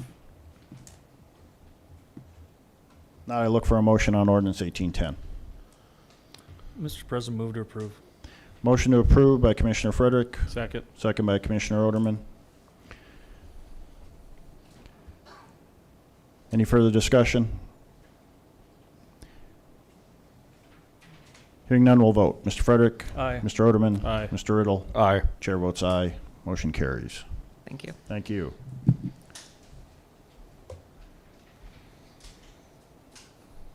And then we'll move into the public hearing of the 2025 proposed budget and fee schedule. This will be presented by Deputy City Administrator Carlson. Thank you, President Decker and Commissioners.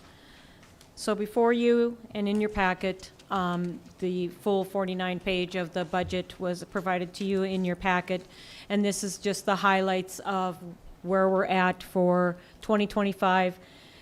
What you're seeing now is the general fund recap of the expenditures by departments.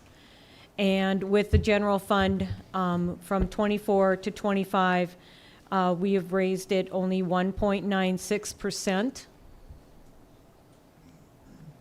To recap the summary of that, general fund expenditures, okay, I can't read that, is 27, 25, 495 in 24, and in 25 it'll be 27,556,349, which is an increase of 1.96. The indicators for increase is a 2% merit step performance on an annual evaluation.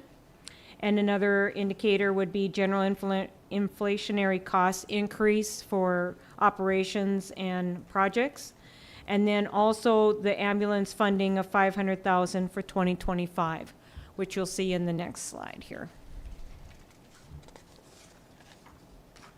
For general fund balancing, general fund is the fund that collects all the taxes and balances out, which has to balance out because we are not a proprietor. We are a general fund for taxing.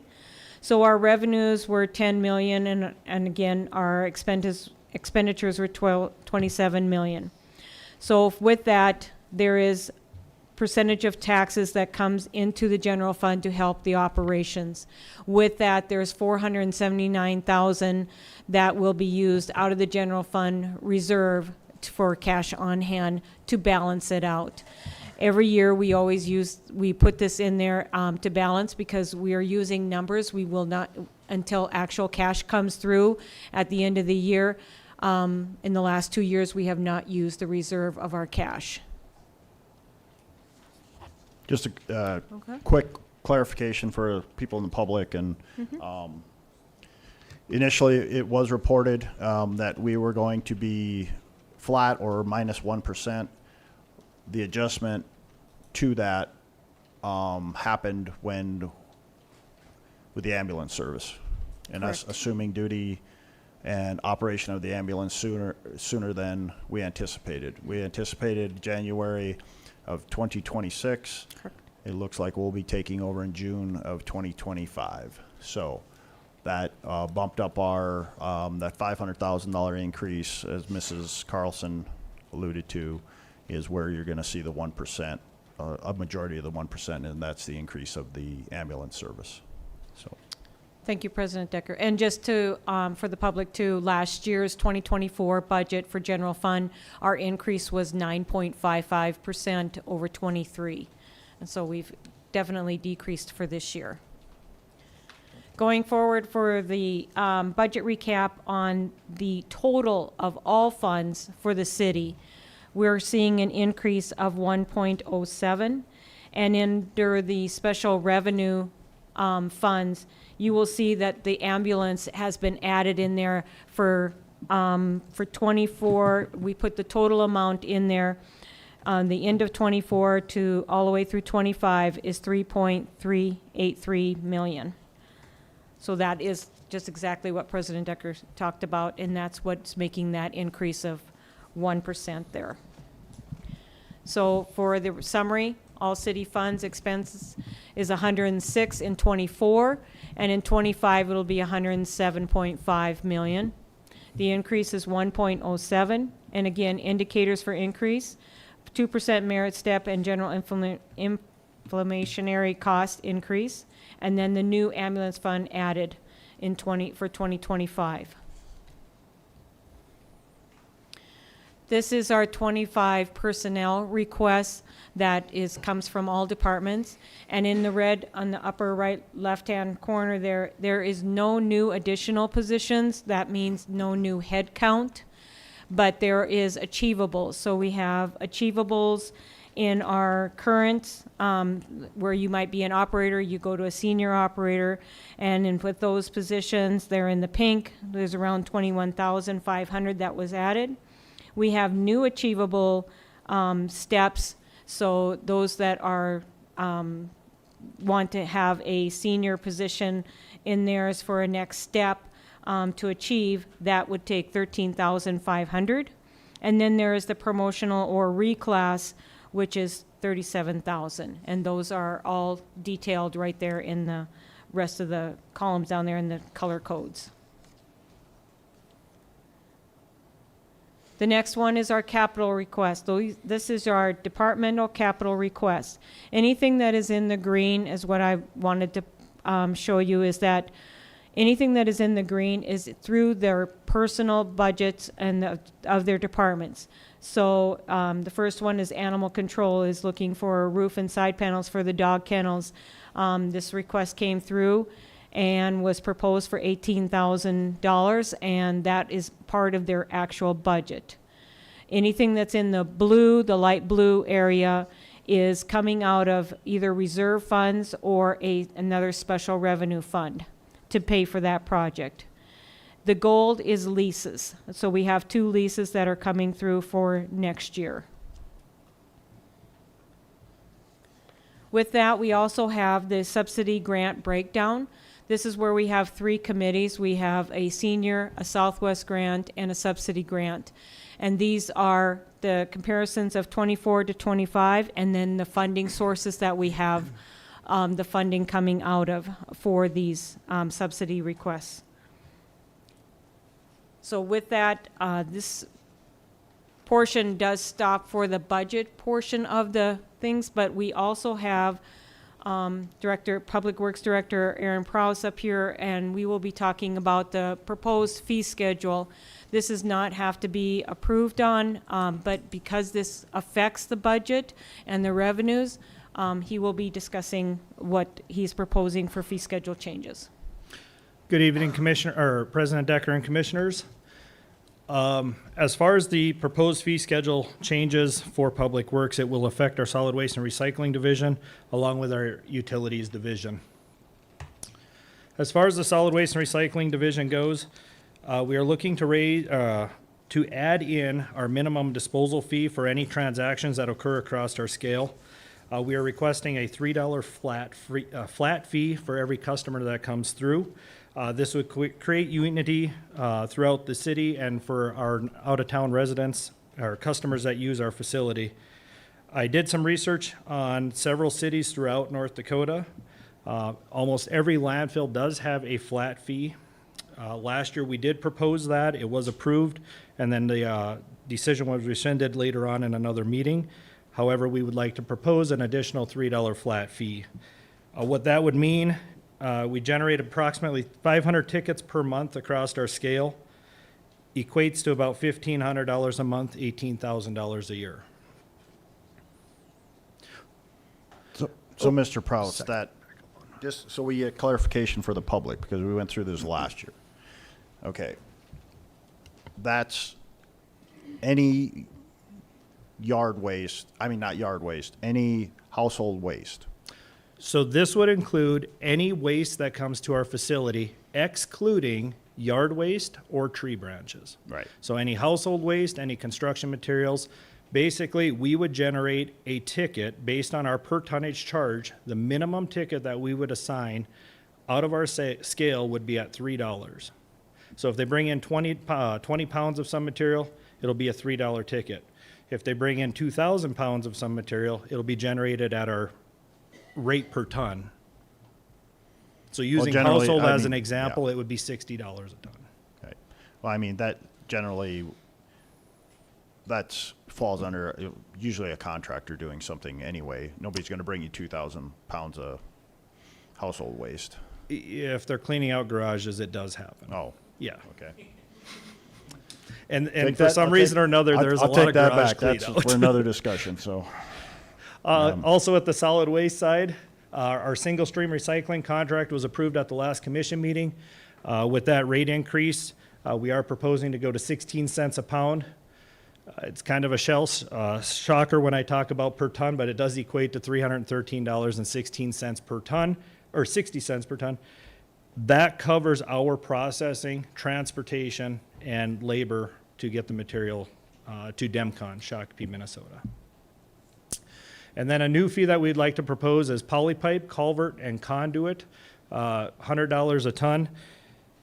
Very destructive material, does a lot of damage to our equipment, and the landfill operators have to take additional time to process that material and bury it properly.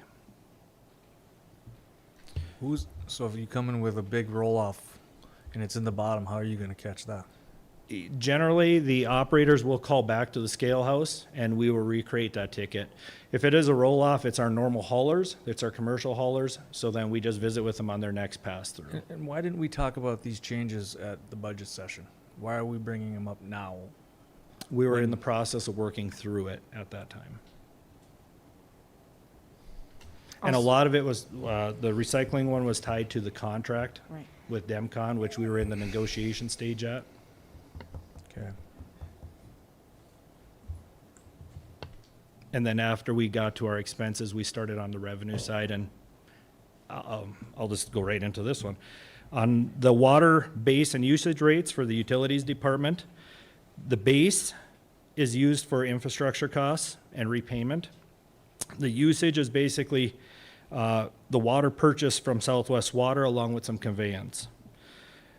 We'd propose a 10% increase to both our base and usage rates. Based on the 2023 AE2S study, I do not have the 2024 study yet, it would put us at the higher end of that study. But from the east part of the state to the west part of the state, our water costs are higher coming through Southwest Water than what they're paying on the east side. As far as the usage rate goes, it's currently 707 per thousand. We're requesting that it goes to 778 per thousand gallons. In 2023, we were $900,000 short in our water utilities budget, and we borrowed from our cash reserves to neutralize that budget. 2022, we were over $1 million short, and we borrowed again from our cash reserves, which should be used for projects. In our proposed 2025 budget, we're still showing a $600,000 shortfall where we're using cash on hand with these proposed changes.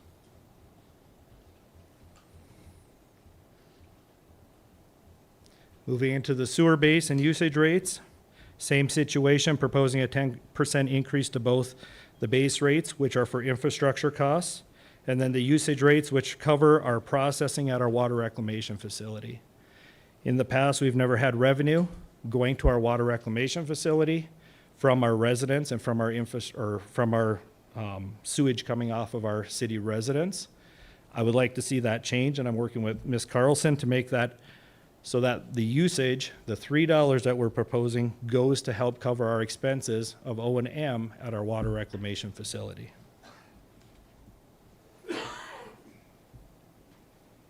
And with that, I will entertain any questions that you may have. Commissioners, any questions?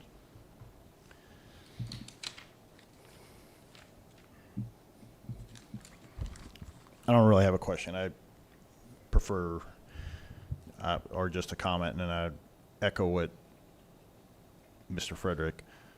In the future, this needs to be part of our budget discussion, not tonight. This is the first time that I've ever proposed to have the fee schedule brought in front with the budget. We've usually brought it in December and did a resolution and right then and there. I feel that this is the best time to have the discussions also because of the proposed budget. But we were late in this part of it for your work session due to the fact that we were waiting on Southwest rates and the contracts to see where we would be. And I understand that with Southwest Water. We've dealt with them on these rate changes with their increases. They generally get that to us pretty late. In fact, they won't have the final until the first part of October. Yes. And we're already going into our finals. So we're doing a guesstimate of exactly where we would be. But they did inform us that there will be an increase. Mr. President, Commissioner Oderman. the question I would have asked if we would have talked about this at a budget session would have been what the increase would have been to make it budget neutral. Curious as to what that would have worked out to be. I did not do that calculation, I'll be honest with you. Okay. If you look at the whole utilities department as a whole, we probably could be balanced budget neutral with the sewer usage. With the sewer usage, yes. Okay. As the whole utilities department, it could potentially be really close to neutral. Okay, that's good. But to if know. you're using line item revenues and allocating them according to the specifics, it will not be. Okay, thank you. So are we approving this first reading today? Or is this Well, we'll just have first presenting? reading, but there is a public hearing before we go to the Okay. vote, so. Ms. Carlson, you have any additional information or? No, just Okay. information that the public hearing can be on the budget, but we will not be presenting a resolution for the fee schedule until October 1st. So there's always still discussions too, but it does affect the budget, and that's why I wanted to bring it forward on both sides. Thank you. Okay. Commissioners, anything before I go to the public hearing? Okay. No further questions. I'll go to the public hearing. If any citizen wishes to come forward, has any questions about our 2025 budget, please come forward, state your name, and let us know your concerns.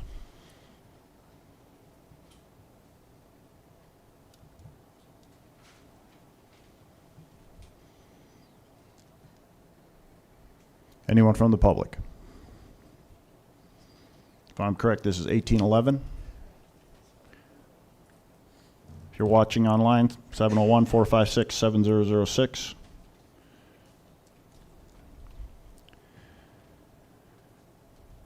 Anyone from the public? Seeing no one from the public has any comments, I will close the public hearing. Commissioners, I'd look for a motion. And this is just on the budget. This is not on the fee schedule. Move to approve. Motion to approve by Commissioner Frederick. Second. Second by Commissioner Riddle. Any further discussion or questions?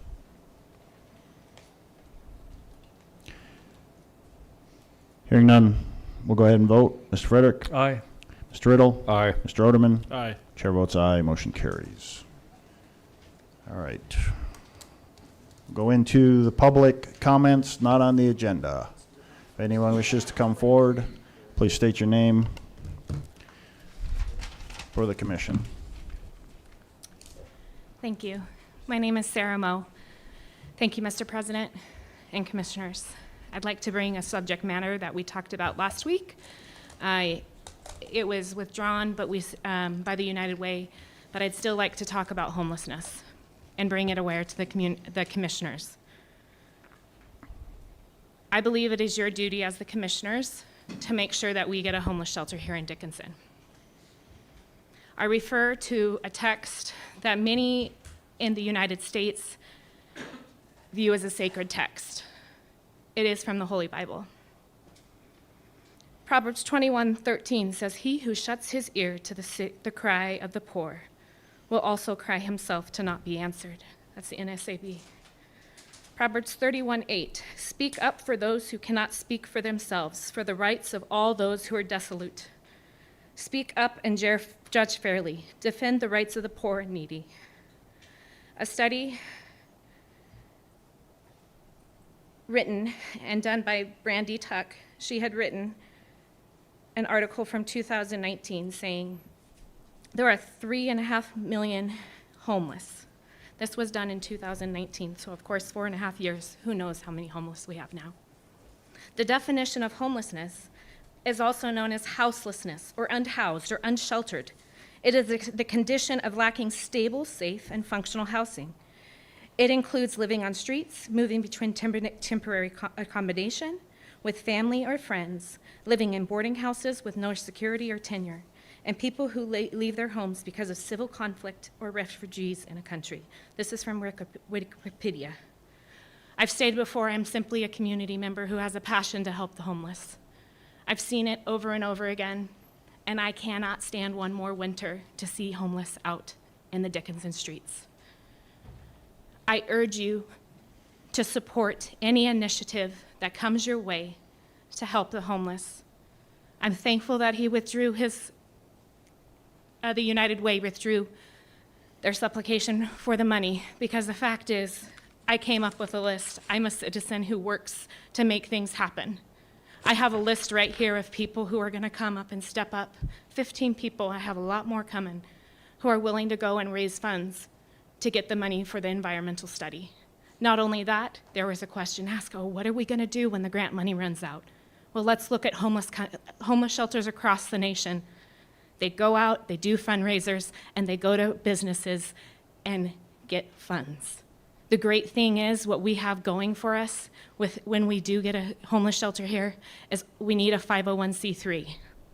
And the proposed shelter is going to be run by a 501c3. They are going to be able to get the funds for that. The reality is, for those facing homelessness, is we have a problem when it comes to the wintertime.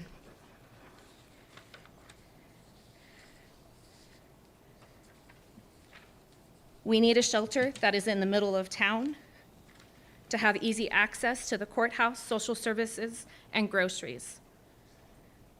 Why do we need a shelter that meets current code regulations, that has a trauma-informed design, that providing spaces that uplift and provide private spaces, giving one a sense of identity?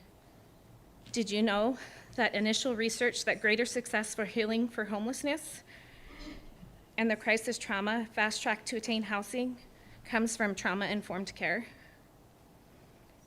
This is a quote from Brandy Tuck, who is a founding executive director of the Portless Homeless Family Solutions. We need to have access that's secure with simple in and out locations. These lock-in and out procedures need to be safety for residents and staff. We need a building that does not have multiple doorways, but has simple in and out areas. We need to have access to personal showers instead of communal showers. This helps with providing our homeless with dignity and respect and gives them a sense of pride. It needs to be located in an area where transportation is not an issue. If they cannot afford a bus or a taxi pass, logically, let's think about this. What are they gonna do in the wintertime in North Dakota when it's -20 or -60? We know that this is a reality. Logically, we need it to be accessible in a place that is in a common area where they can access services. So I want to urge you, commission members, whenever the homeless shelter comes up again, please do not vote no, but vote yes for the homeless of Dickinson. Thank you for your time. Thank you for your comments.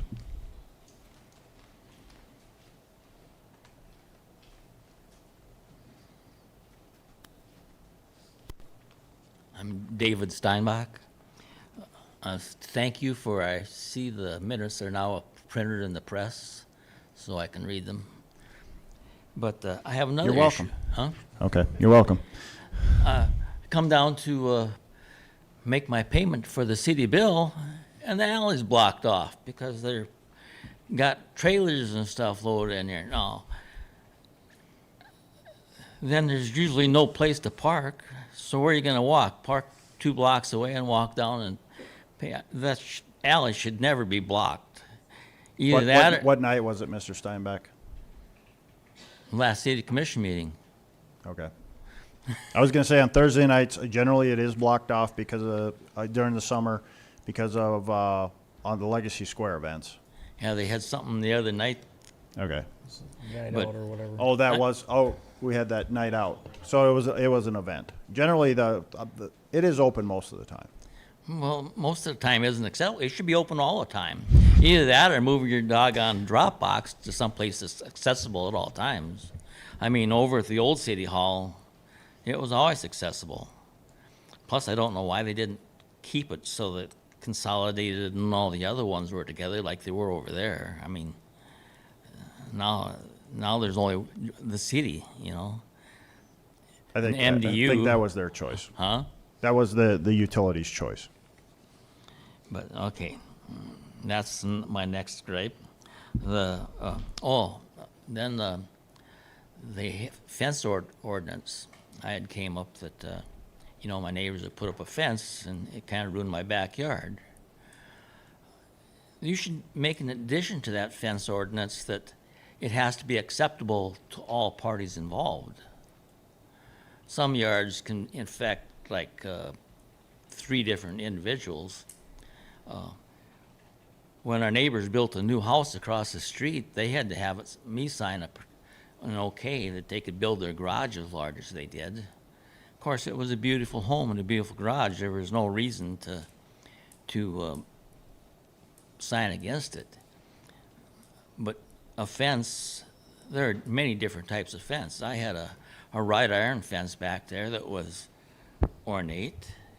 It looked just fine. It kept the pets and showed the dividing line. But when they come and put up a solid board fence that doesn't allow any air movement, it just gives me a blank, ugly wall that looks like I'm out in somebody's corral. You know, I think each landowner that it affects should have some say on whether that permit is okayed. And I think that's a hard one there, if somebody's putting up a fence on their property. yeah, they came and wanted me to share in the cost, and I said, no way, you know. But it's affecting my yard as well as theirs. You know, it's stopping the snow on my yard, and it's affecting both properties. So I think that it would only be fair that it be okay with all parties involved. Food for thought, anyhow. Okay. And I was rather pleased that the request for the homeless shelter environmental study was withdrawn, because that building is too close to a school. I don't know if that system subject comes up again, which it sounds like it will, that has to be a major factor, because who knows what type of people, if they're homeless, they probably are not outstanding citizens. And I've got grandkids going to the school that's very close walking distance to where the last item was. So that's my 2 cents. Thank you. Okay. Thank you for your comments.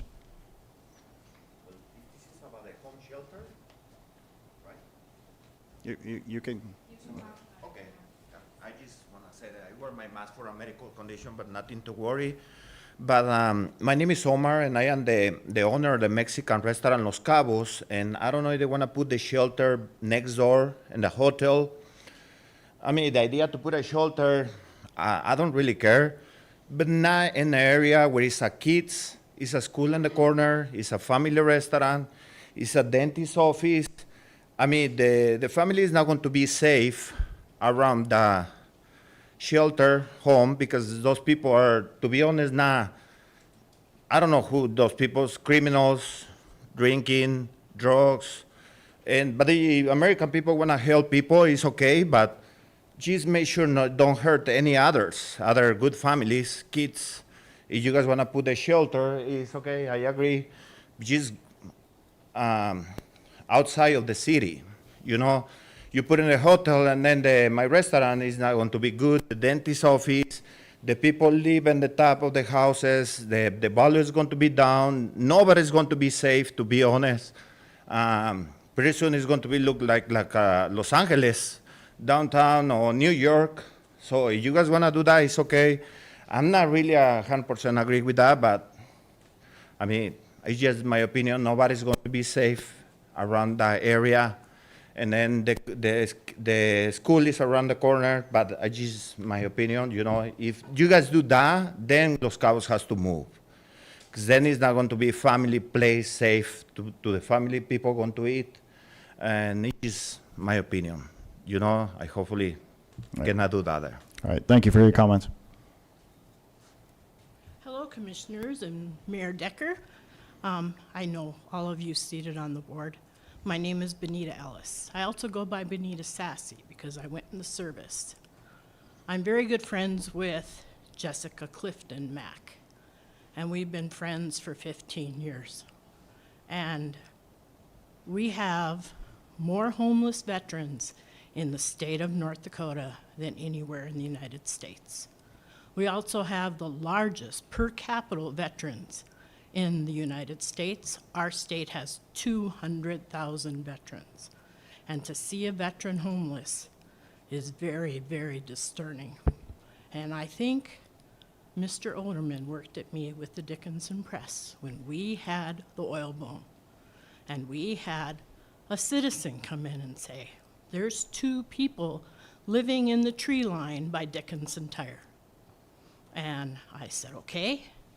And I called the VSO. And the officer at that time said, not my problem. Really? At the time, Williston opened up their churches as homeless shelters. I called the Council of Churches, who I knew every member on the council.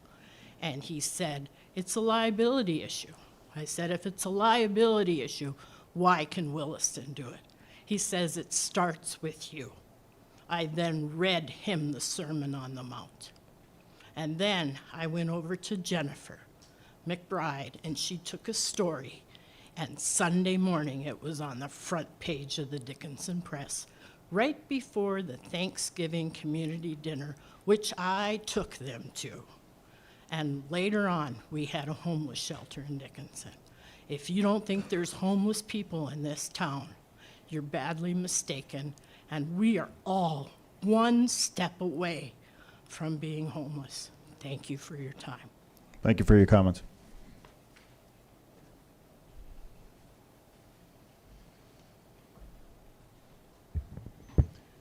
Anyone else wish to come up? Good evening, Mayor Decker, Commissioners. My name is Bill Rothrock. I wanted to speak briefly regarding a homeless facility, if we did actually get one in Dickinson.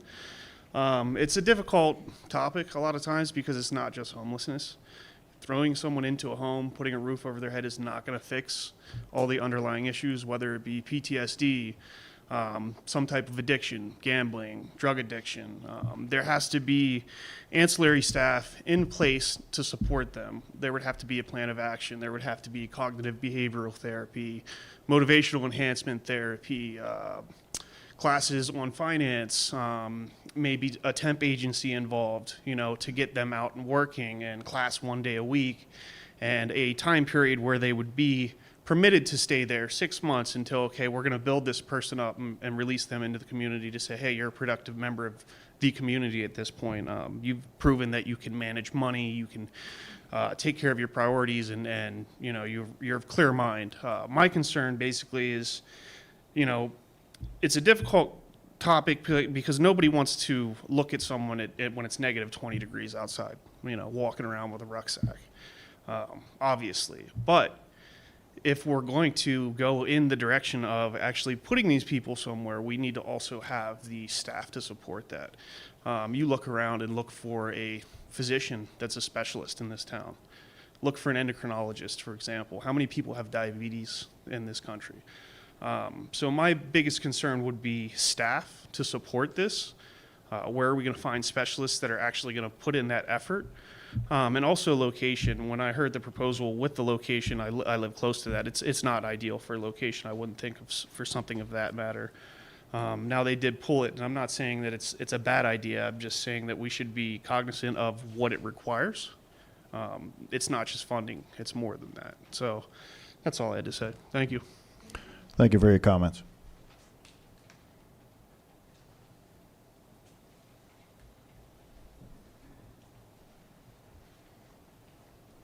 So I am Duffy Meyer, and I own the business right next door.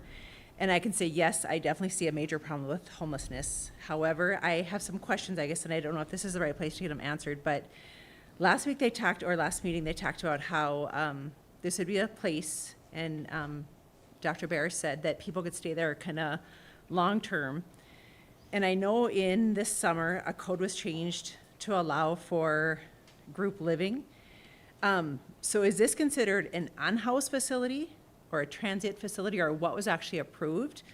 Because according to those rules in our code, that would mean less than 30 days or less than 3 months within a 12-month period. So I'm curious, do you guys know? Nothing was approved, ma'am. They were just asking for money for. No, but in the new zoning zoning ordinance. ordinance. The changes to the That ordinance. happened this Yeah. summer. Okay. It said it happened under group, so I tried to read it, and I'll be honest, I don't understand a lot about it. It says it's a group living facility. So in the code, it talks about unhoused, which means they can only occupy a place for less than 3 months in a year, or transient, which is less than 30 days in a 12-month period. So in my opinion, is it great that we help somebody out for 30 days, for 3 months? Yes, but at the same time, what does that entail? Is a shelter going to be open to women? Is it going to be open to children? Is it going to be open to sex offenders? Is it going to be open to, like, our businesses nearby going to get informed about it? I've had several patients tell me that they would not come to me any longer because they would not let their kids walk from school. So I feel too that would affect my business. I own the business across the street. We have a wrestling room there where we have between 150 kids to 300 kids a week. People are concerned. We've just gotten a great oral surgeon in that same neighborhood. We have a therapy place that we just brought in across the street. Does it make me nervous? I'll be honest, yes. Do I think every homeless person is bad? No, not at all. I have homeless patients come in a lot. I think that the community, if they felt more informed, they would feel maybe more comfortable, and if they knew the exact rules, like I read, they have to show the services provided, the case management, the screening, the house rule regulations, on-site security plan, and the emergency plan, which I feel like those things are very, very important. But I'm curious if the code changes, what actually did the code change in that meeting? Did it change for on-house facility, transient facility, group living facility? I don't have it in front of me right now. That's a good question. Remember Jason? Yeah, I mean, all we basically did is put something in our zoning code that would cover a homeless shelter if we actually had somebody apply to put one in. So we added some rules and regulations and stuff so we had something in our zoning code that we would have to look at if we had an application from somebody to open a homeless shelter, which we have not, by the way. Yep. Nobody has made any application for a homeless shelter yet. So in that zoning, is there any setbacks from churches? Yep, there's Yes, all there are, yeah. those kinds of things. They're setback residential. There's screening requirements, there's lighting requirements, it's all in there. So I mean, and it talks about 150 feet, right? I mean, I don't have it in front of me, but there is some stuff in there, yes. Yeah. And then with the proximity to a school, what is the rule from a school with, and I'm just saying, like, let's say high-risk sex offender or moderate-risk sex offender, what is? I don't know that off the top of my head. Maybe Ms. Wanko does. Commissioner Frederick, I'm just looking this up, but obviously there are certain conditions and requirements that have to be adhered to, and all of those questions have to be answered as part of the site plan process when an applicant comes in.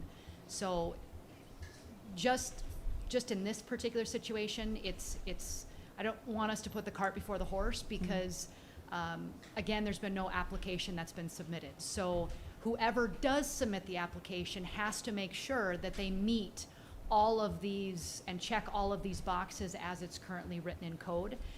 Obviously, if there's a situation, let's just say a sex offender, those are other rules that apply in that situation as well, as far as distances from schools and things like that have to be taken into consideration that are on the criminal side, not even associated with this. So it's hard for us to sit here and pick this apart because it truly depends on what the application is actually saying and going through and making sure that all of those requirements are being met, if that makes sense. Okay.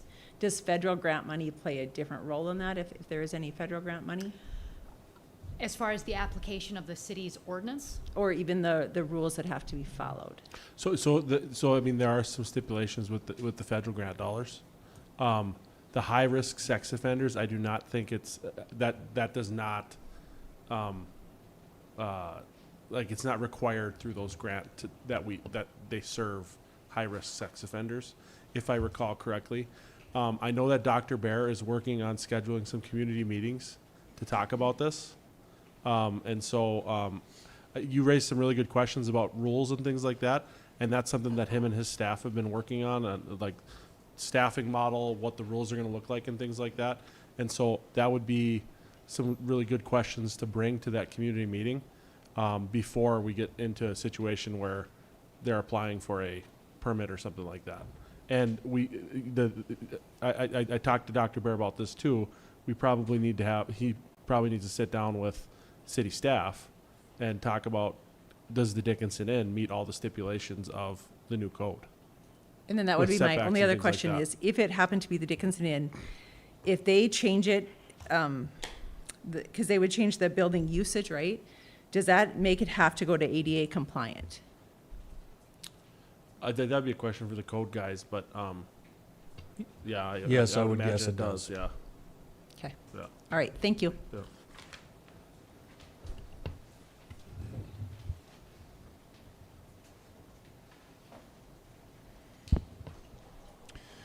Anyone else from the public?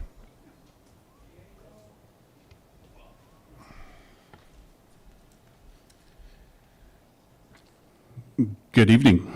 Esteemed members of the City Commission and fellow citizens of the City of Dickinson.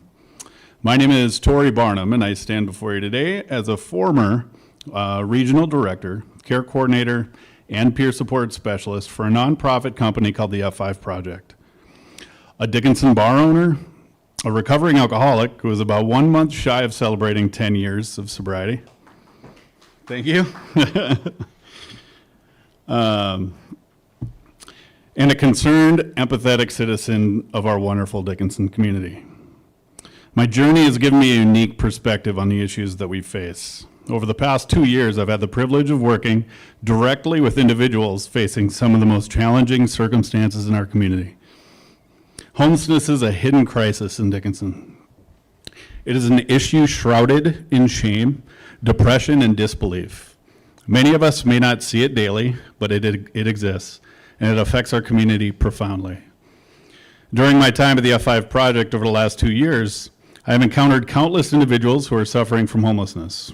While we do not have comprehensive data, the stories and faces I have seen tell a compelling story of need and resilience. One of the most common misconceptions about homelessness is that it's a monolithic issue. It is not. Every individual's situation is unique, with different needs and challenges. Some may struggle with addiction, alcoholism, mental health issues, while others may have simply fallen on hard times. It's impossible to lump all homeless individuals into one category. Before working at F5, I was completely unaware of the severe homeless problem we have here in Dickinson. One issue that isn't always true with homeless individuals, but does tend to be common, and also seems to be a large concern with the public, is alcohol and drug use. This is another topic that I used to be ignorant about before becoming sober and choosing to educate myself about this topic.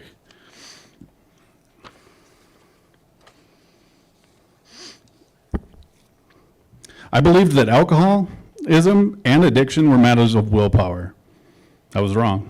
Addiction and alcoholism are complex issues that require understanding and compassion.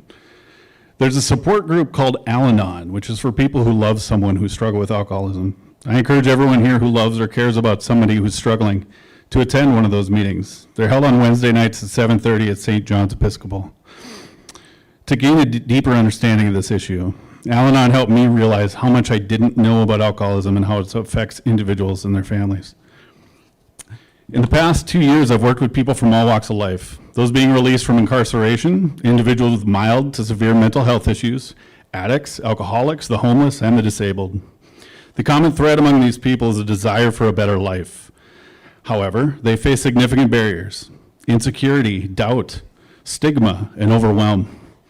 These barriers are compounded by the complexity of assessing services in our community, especially for those without basic necessities like home, food, or clean clothes, or even travel. Imagine facing these challenges in the dead of winter. With the relentless wind and freezing temperatures, it's overwhelming. During my darkest days of alcoholism, I often felt like giving up.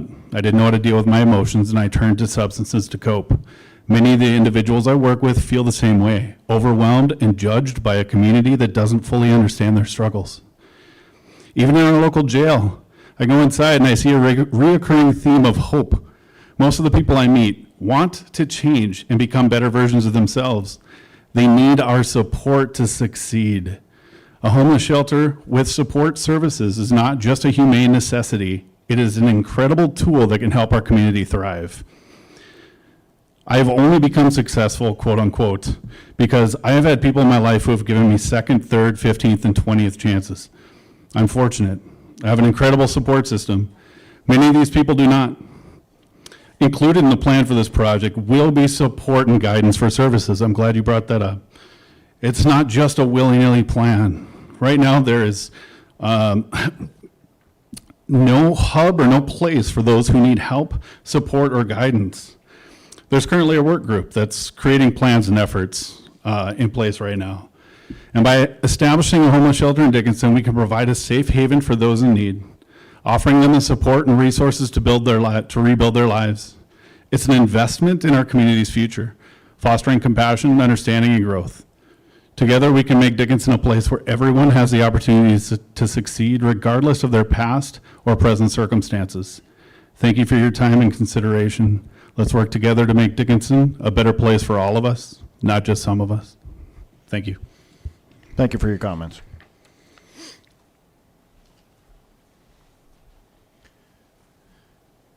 Anyone else wish to come forward?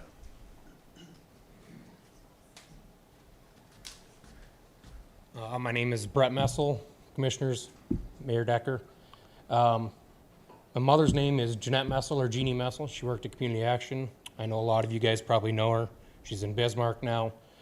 Back in the early 2000s, she started the homeless, I don't know what it was called, through Community Action, but herself and her team, through Community Action, rented minimal rooms through that hotel that was across the street from Paragon. It's not there anymore. And they had an agreement as, I think she only had 2 or 3 rooms, and she would rent them through grants for a month at a time. And whoever needed help, it was always there. The hotel kind of managed it, and then she would help the people throughout the day through Community Action getting services. Since then, she got a job at the North Dakota Coalition for the Homeless. And when she left Dickinson, it just went away in the dust.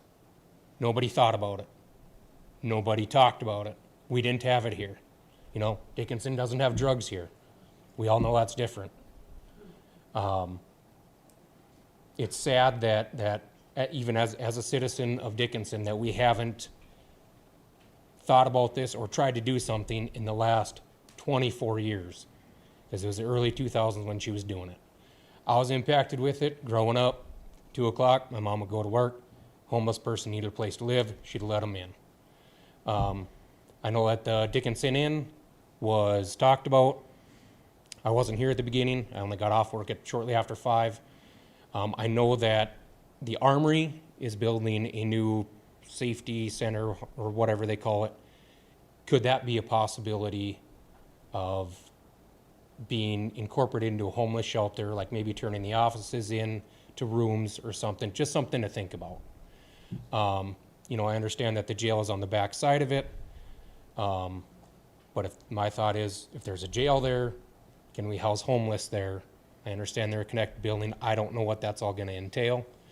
I know there's lots of concerns about it being at the Dickinson Inn with the schools and the businesses, and, you know, it's just a thought. Also, the Sheriff's Department is there if emergency services were needed in the front of the building.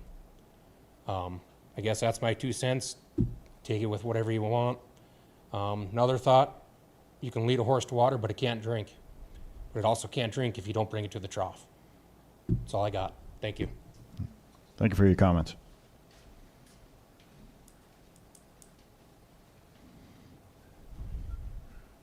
Good evening, Mayor and fellow commissioners. My name is Robert Kern. a resident of Hillside Drive in Dickinson, North Dakota. I'm not against homeless shelter. They were saying about the veterans and everything, that they're homeless. Well, that's on us for not having our Veterans Association take care of those people. That's the United States Congress issue, not Dickinson, North Dakota.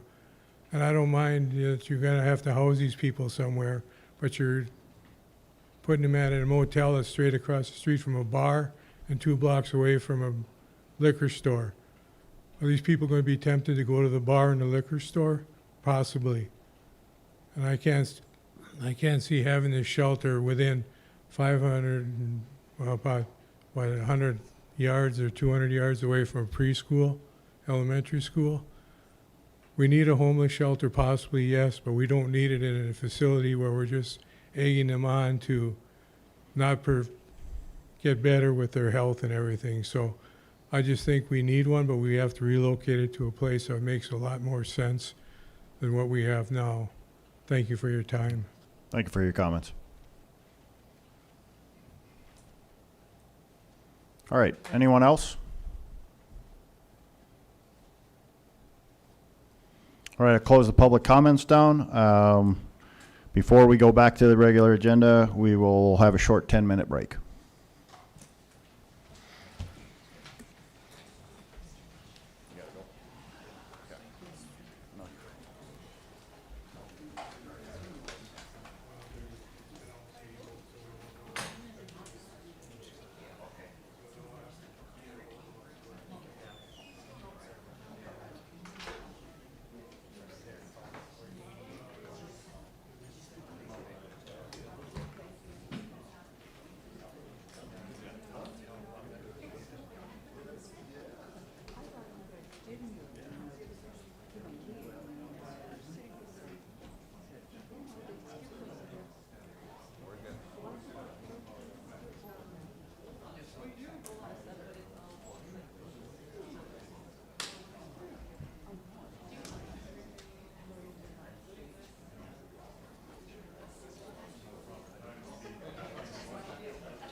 Okay, we'll call the session back into order. Next up is HR monthly report. Thank you, President Decker and Commissioners. First up, we have the Police Department. We have 3 openings currently for police officer. I believe interviews will be tomorrow, so we'll be trying to fill some of those. We had 1 lateral police officer. Russ actually started this week. And we have 1 animal control officer position open. Fire Department, you've all met Tyler, Division Chief of EMS. We have the EMS educator position open right now, getting ready to get those interviews going. Firefighter, paramedic, we have 9 openings. Whoops. Public Works Fleet Supervisor, Chad Tormashy, started this week. Deputy Public Works Director, we are in the offer stage on that position. Solid Waste Manager, we are setting up second interviews for that position.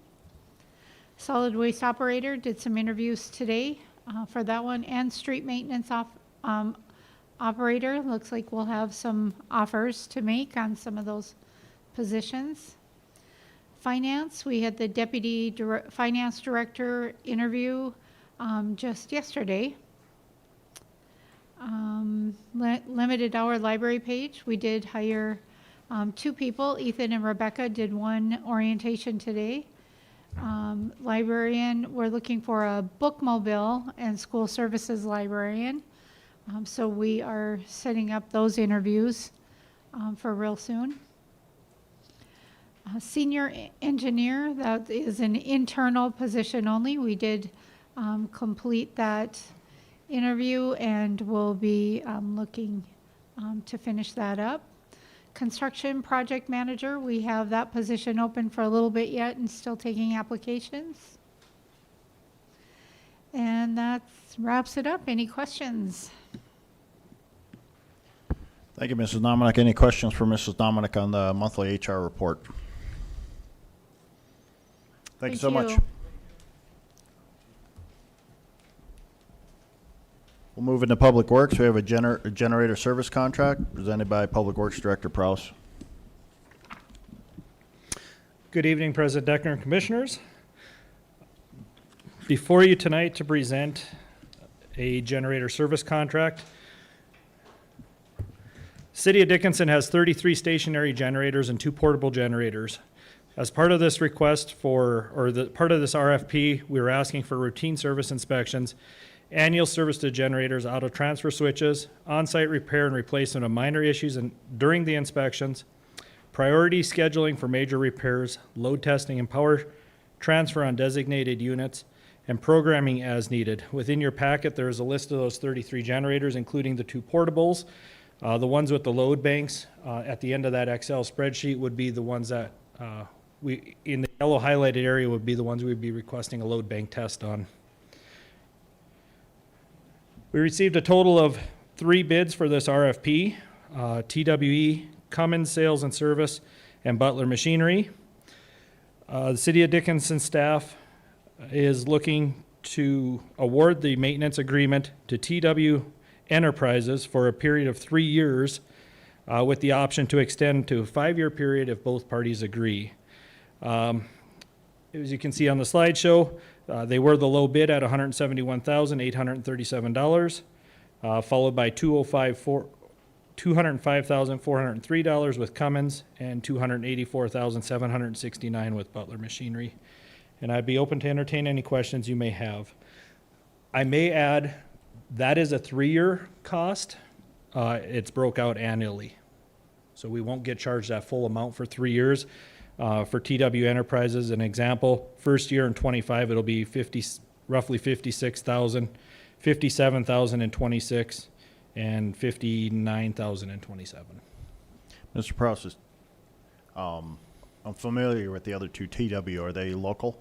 TW operates out of Billings, but they do have a serviced individual right here in Dickinson, and they've actually been doing a lot of our repair work.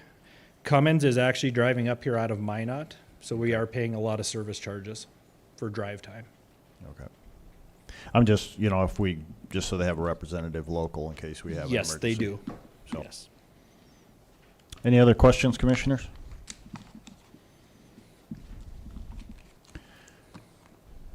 I'd get into the whole EMP thing, but we've had that discussion before, so we'll save that for another. That's a rainy day topic. Yes. Dealing, just for general public, dealing with our generators. I think they need to be EMP shielded and such, but any other comments or questions, commissioners? Not, I look for a motion. Move to approve. A motion to approve by Commissioner Riddle, Second. second by Commissioner Frederick. Any further discussion? Hearing none.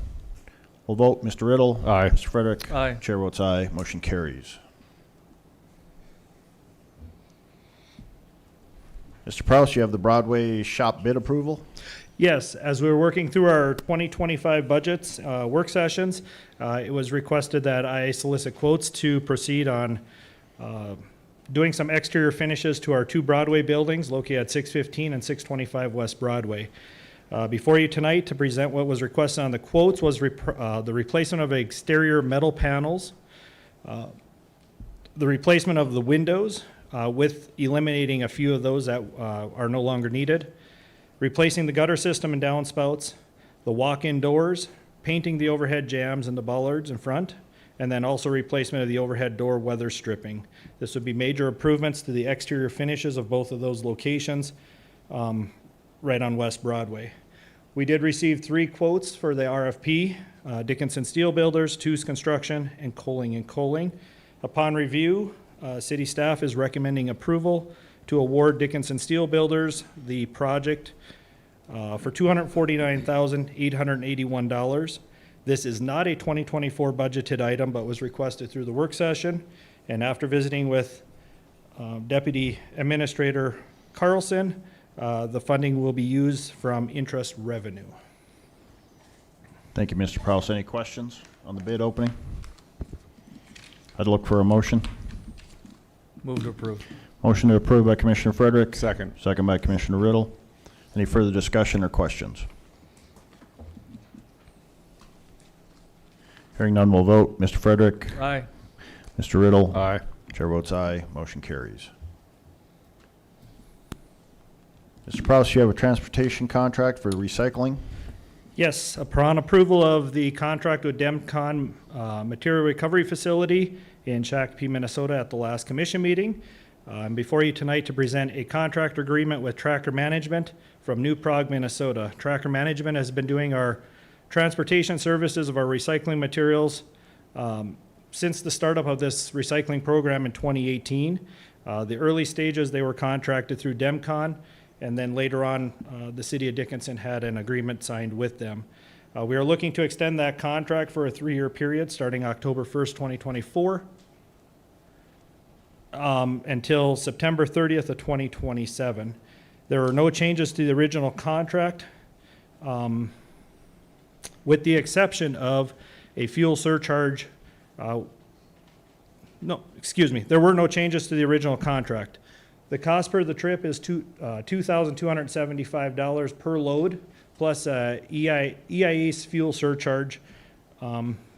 We've seen anywhere from about $200 to $500 per trip, based on fuel rates through the trips. Thank you, And Mr. I will Prouse. entertain any questions you have. Any questions for Mr. Prouse on the recycling transportation contract? Hearing none, I look for a motion. Move to approve. Motion to approve by Commissioner Riddle. Second. Second by Commissioner Frederick. Any further discussion? Hearing none, we'll go ahead and vote. Mr. Riddle. Aye. Mr. Frederick. Aye. Chair votes aye. Motion carries. And Mr. Prouse, you have the landfill closeout. Final thing I have for you tonight is a final closeout of our landfill cell 3B5 project. It's project number 2023-13. There's 3 parts of this approval tonight, and I'll go through them as we're working, as I go through the PowerPoint.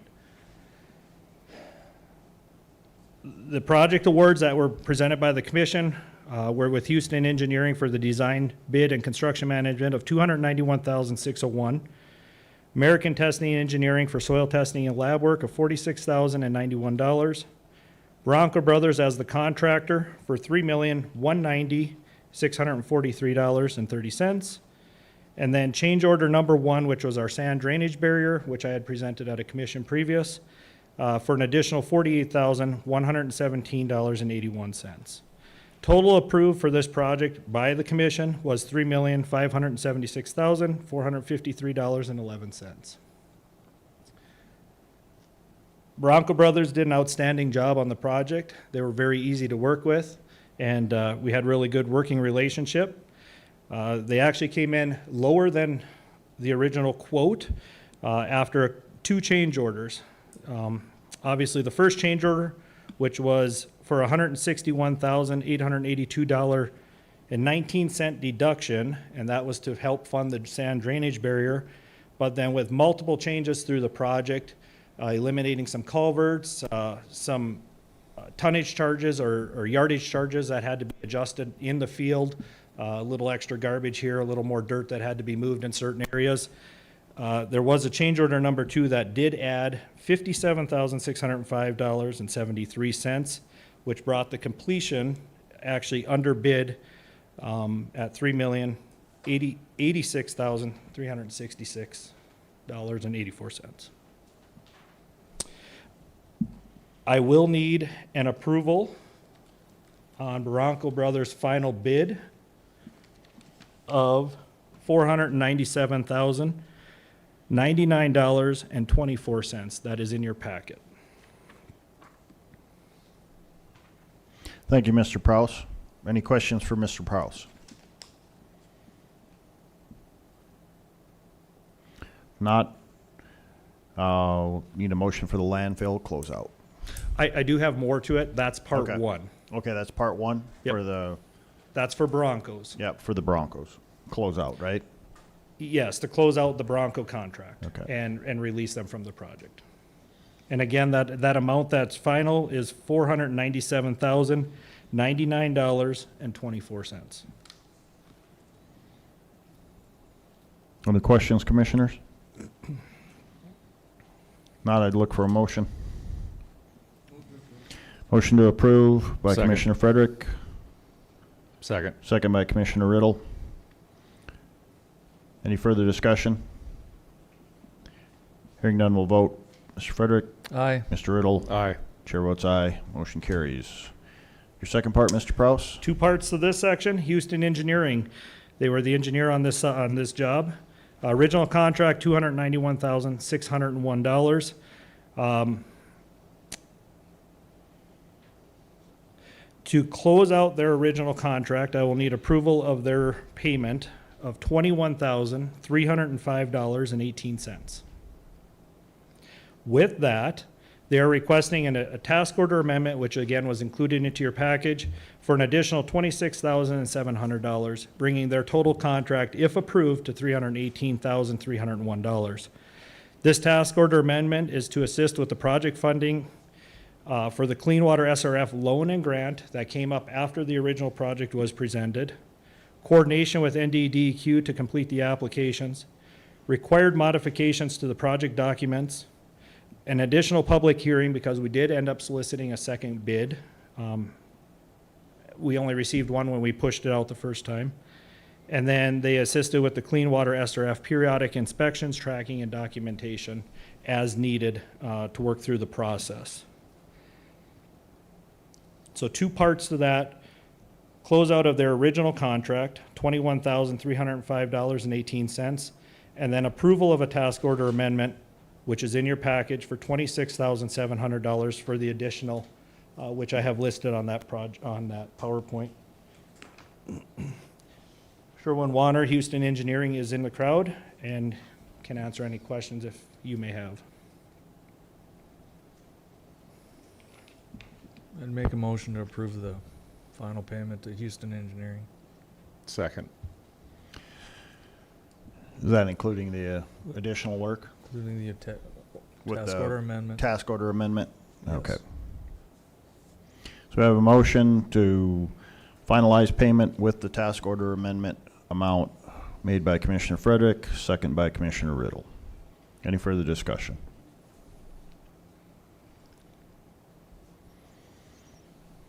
Hearing none, we'll vote. Mr. Frederick? Aye.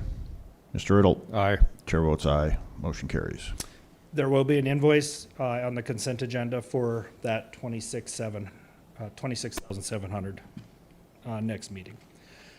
What does that mean for the total project?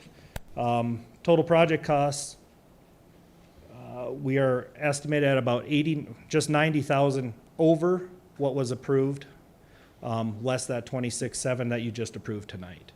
We were awarded a grant for $1,043,000 through Clean Water SRF that will be applied to this project. So what was all involved in the 165,000 overage on change order 1? Is that just the fill or? Yes, that's that sand drainage material that we ended up purchasing outside of this project. When it was originally created, we were going to supply that material based on our chip seal material. And then I had to come back, ask for an amendment. That's where that 48,000 came from. And then they ended up using 57,000 of that to finalize the project. So 213,000 was the sand drainage material. Okay. That was purchased through Fisher Industries. Or Fisher Sand and Gravel. All right. Any further questions? Thank you. All right, thank you, Mr. Prouse. We'll move into community development. First up is 2025 road maintenance resolution to begin the SID process. And this will be presented by City Engineer and Community Development Director Skolacek. Good evening, Mr. President, Commissioners. So items A and B in your packet are directly tied with the same project, the 2025 road maintenance project. There's two separate areas, which is why they're broken out as two separate individual resolutions. Just wanted to caveat that first before I get started. So item A, this is in your packet is the preliminary engineering report, or PER, for the 2025 road maintenance project, city project number 2025-01. Special Improvement District number 2025-01-1. The SID for this specific project is to be paid for through the Road Maintenance Project Fund, which was included in the 2025 Capital Improvement Project budget. 2025 road maintenance projects plan to be constructed to replace curb and gutter, sidewalks, accessibility ramps, and also then the asphalt mill and overlay throughout this area that's shown on your screen. This area is east of 10th Avenue, east, south of the interstate. Mainly speaking, we went through the series of different reviews, but ultimately replaced deteriorated driveways, sidewalks, and then correct deficiencies for pedestrian facilities and all other things within the right-of-way. Creating the SID is in accordance with the special assessment policy, which was approved as Resolution 39-2019 by the City Commission on December 17, 2019. And this policy gives the authority to assess the sidewalks, curb and gutter, and driveway aprons in conjunction with street maintenance projects. Couple notes did include in your packet. Earlier in 2024, we created a standard operating procedure for how exactly we select concrete or deem it necessary to be replaced. So hopefully that gives further clarification. This was done in collaboration with Public Works, as well as then both KLJ engineer on this project and Apex Engineering working on the water main and lead service line replacement project. Total dollar amount associated with this special improvement district, $1,910,680.10. City engineering staff recommends approval. Thank you, Ms. Skolacek. Just a quick question. I know in that area over there, since we have the one concerned citizen that's come and spoke to us repeatedly, I've driven it quite a bit over there. I've noticed there's a lot of undulation, I'll just say, in the roadway over there. You'll probably want to hold your teeth together if you're driving really fast, so you don't bite your tongue off. Are we remedying that when we do this whole project? So part of this project, included in your packet also, is I just put in a snapshot from our pavement management plan. You can see that in those areas, pavement is not necessarily in good condition per se. Public Works Director Prowse and I have talked about here in the next week or two. Ultimately, we want to make sure that we take the plans and do a field visit with the engineers and ultimately review that pavement in a little bit more depth and those kind of things to make sure that there's areas that specifically need additional subgrade corrections. There's a couple segments that we highly anticipate that are already estimated into the project, but that will have to ultimately fully remove the pavement, replace it back, those kind of things. So, yeah, the intent is to smoothen out the road, not make it so rough. And I think we've had some water main issues over in this is Chennagle, if I'm correct, right? The Chennagle portion of it is. Yeah. In the past, we've had some flooding issues around this area. What was that? Okay. A little red square at the bottom of that right there, I think. I just remember we had that one time we had like that microburst, and there was houses that their basements were full of water, and so. Okay.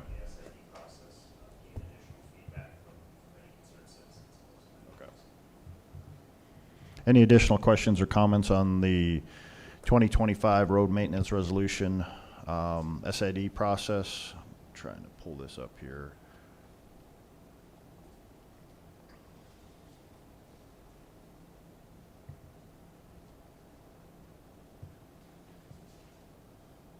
And this is resolution 38-2024. I think that's what we filed that at, 38. Okay. Comments, questions, commissioners? Not motion? Move to approve. Motion to approve by Commissioner Riddle. Second. Second by Commissioner Frederick. Any further discussion? Hearing none, we'll vote. Mr. Riddle. Aye. Mr. Frederick. Aye. Chair votes aye. Motion carries.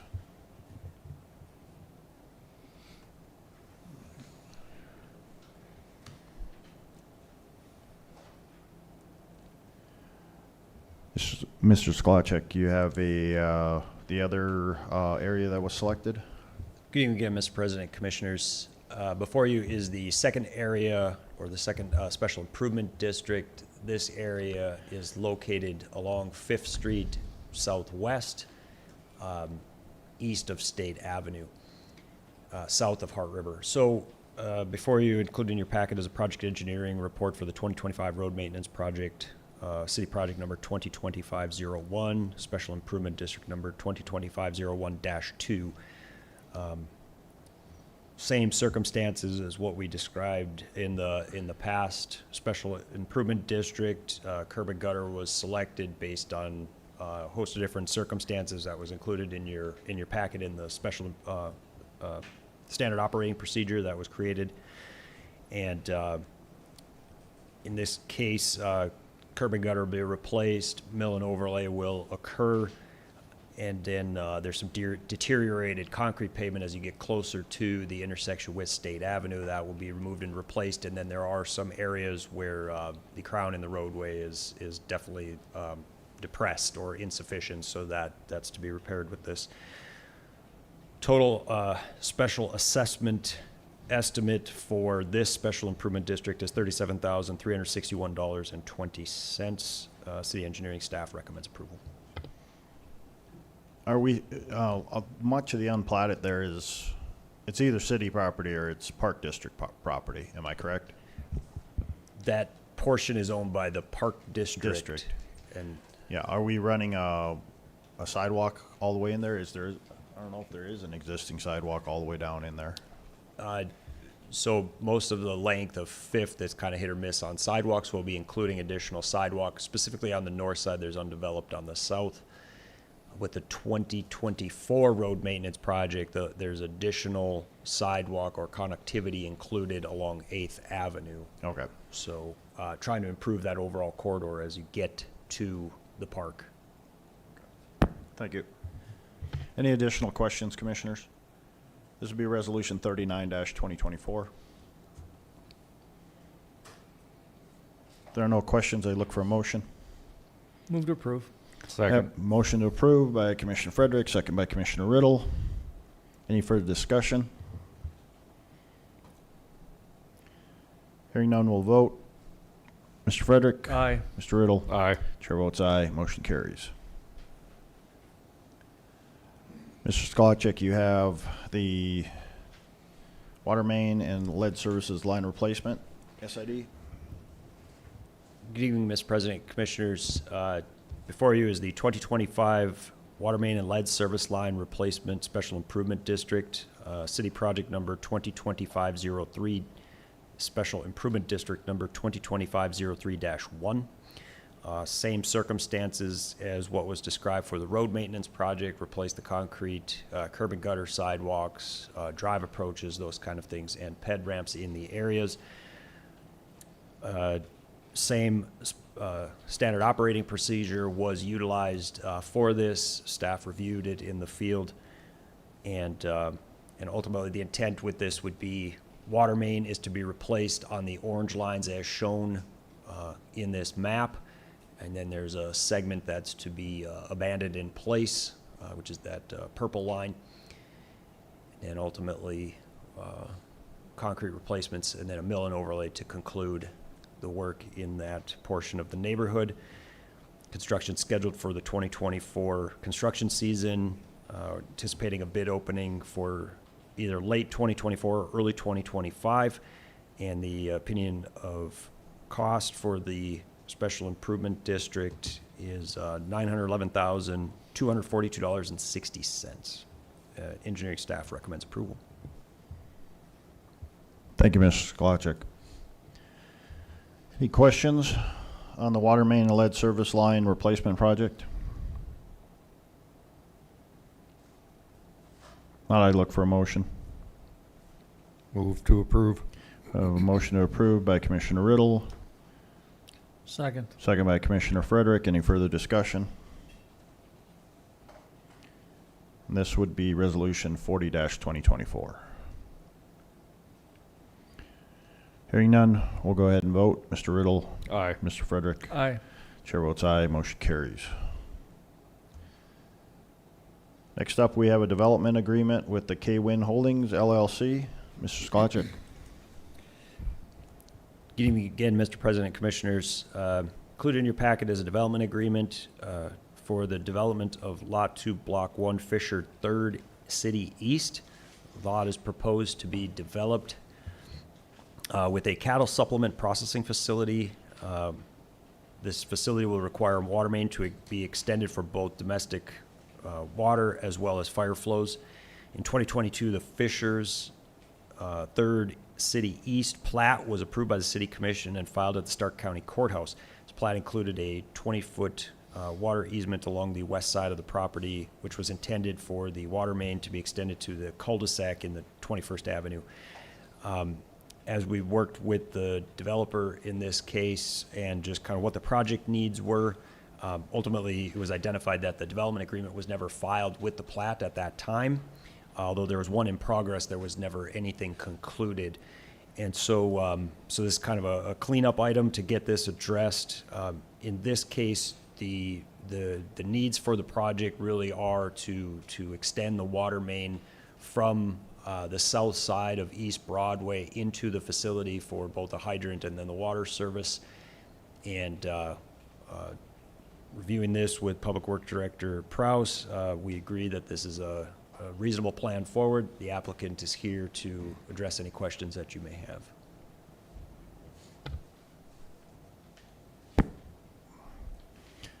Thank you, Mr. Skolachek. Any questions for the development team?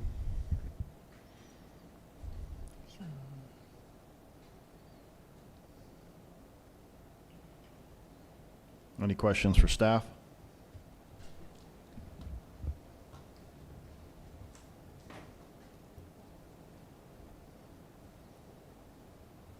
And I don't see a resolution attached to this, just the agreement. So I just look for a motion to approve the agreement, the development agreement. Move to approve. I have a motion to approve by Commissioner Riddle, Second. second by Commissioner Frederick. Any further discussion? Hearing none, we'll go ahead and vote. Mr. Riddle? Aye. Mr. Frederick? Aye. Chair votes aye, motion carries.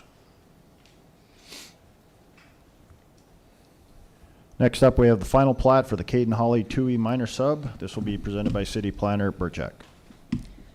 Good evening, Commissioners, President Decker. So the applicant is requesting the approval of a minor subdivision plat for the Caden and Holly Tui subdivision located in the southeast corner of Section 14, Township 140 North, Range 97 West, and it's within the City of Dickinson's ETZ. According to the applicant, the purpose of this proposed subdivision is to convey a parcel of land from the owner to the applicant to allow for the construction of a single-family residence. The lot is currently zoned agriculture, and the proposed subdivision is roughly 5 acres. The developer of the subdivision is present to answer any questions that you guys may have, and staff recommends approval of the subdivision.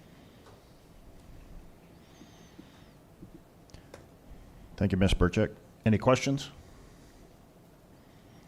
Hearing no questions, then I'd, let's see.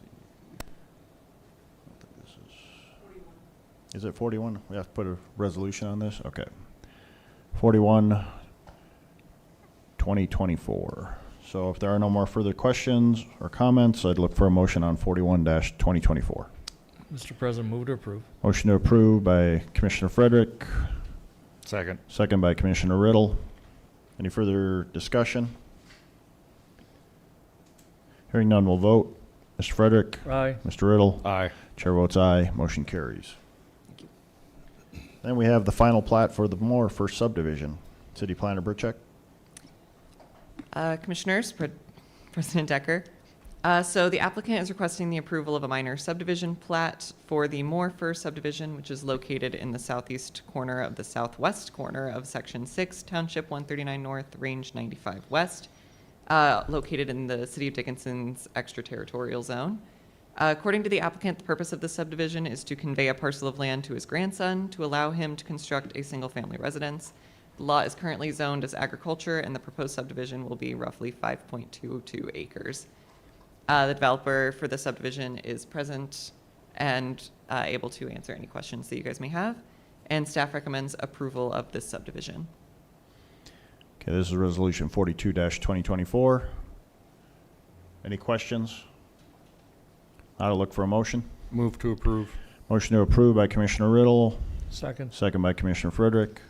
Any further discussion? Hearing none, we'll vote. Mr. Riddle? Aye. Mr. Frederick? Yes. Aye, sorry. Someone's in a hurry. Get excited. Chair votes aye, or yes. Motion carries. And then I take it you're covering down for Mr. Josephson on this one, special Yes, I use am. permit for geochem. Yes, thank you, Commissioners and President Decker.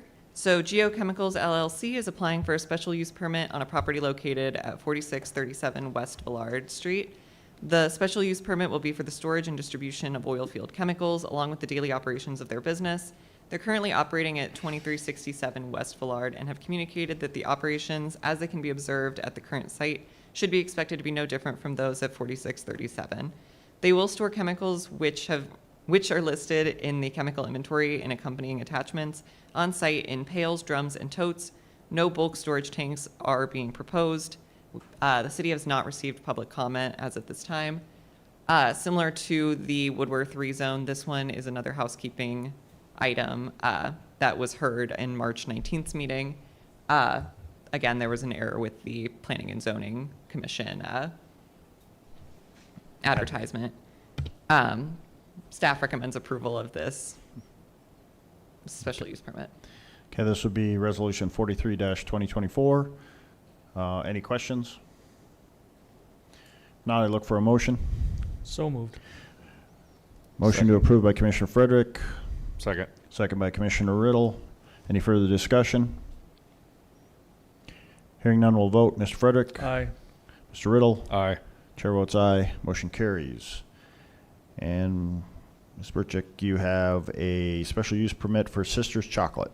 Thank you, Commissioners. President Decker. So the applicant is requesting approval of a special use permit for a home-based business/home occupation for a small-scale commercial chocolate production to be entirely contained within the residence at 860 20th Street West within the city of Dickinson. The property is currently zoned low-density residential, and staff recommends the approval subject to conditions listed at the end of the staff report. So operations of the home-based business/home occupation shall be as described in the staff report as well as in the material found in attachment A. And the SUP approval shall expire with any change in ownership. All subsequent owners of the property shall be required to reapply for SUP approval. And operation of the home-based business/home occupations shall comply with all applicable city, county, state, and federal regulations. Thank you. Any questions on the special use permit for Sisters Chocolate? This would be 44-2024. If there are no questions, I'd look for a motion. Move to approve. We have a motion to approve by Commissioner Riddle, Second. second by Commissioner Frederick. Any further discussion? Hearing none, we'll vote. Mr. Riddle. Aye. Mr. Frederick. Aye. Chair votes aye. Motion carries. Thank you. And then, last up this evening, we have the construction manager at risk contract negotiation for the museum, library, and Baylor building expansion. This will be presented by project engineer Keller. Good evening, Mr. Mayor, Commissioners. We have before you is a request for authorization for the city staff and legal team to enter into negotiation with J.E. Dunn for construction manager at-risk services for the expansion of the library, museum, and Baylor building. J.E. Dunn has committed to no cost on the pre-construction portion of the CMAR, Construction Management at Risk. And we're doing this to make sure that we're transparent and fully disclose what is occurring with the project with you and the public. If you have any questions, I'm here to answer them. Thank you, Mr. Keller. Any questions on the CMAR negotiation and the request for authorization? If I may add, after negotiations are concluded and reviewed by the legal team, we'll be back for a full-blown contract. Thank you, Mr. Keller. So this is just giving them permission to negotiate? Right. Move to approve them. Motion to approve Second. by Commissioner Frederick, second by Commissioner Riddle. Any further discussion? Hearing none, we'll vote. Mr. Frederick. Aye. Mr. Riddle. Aye. Chair votes aye. Motion carries. Thank you, Mr. Keller. Last thing this evening, commissioners, it's your time. Have anything that you wish to address before we adjourn? Nothing? I'd look for a motion to adjourn. Move to adjourn. Second. We are adjourned.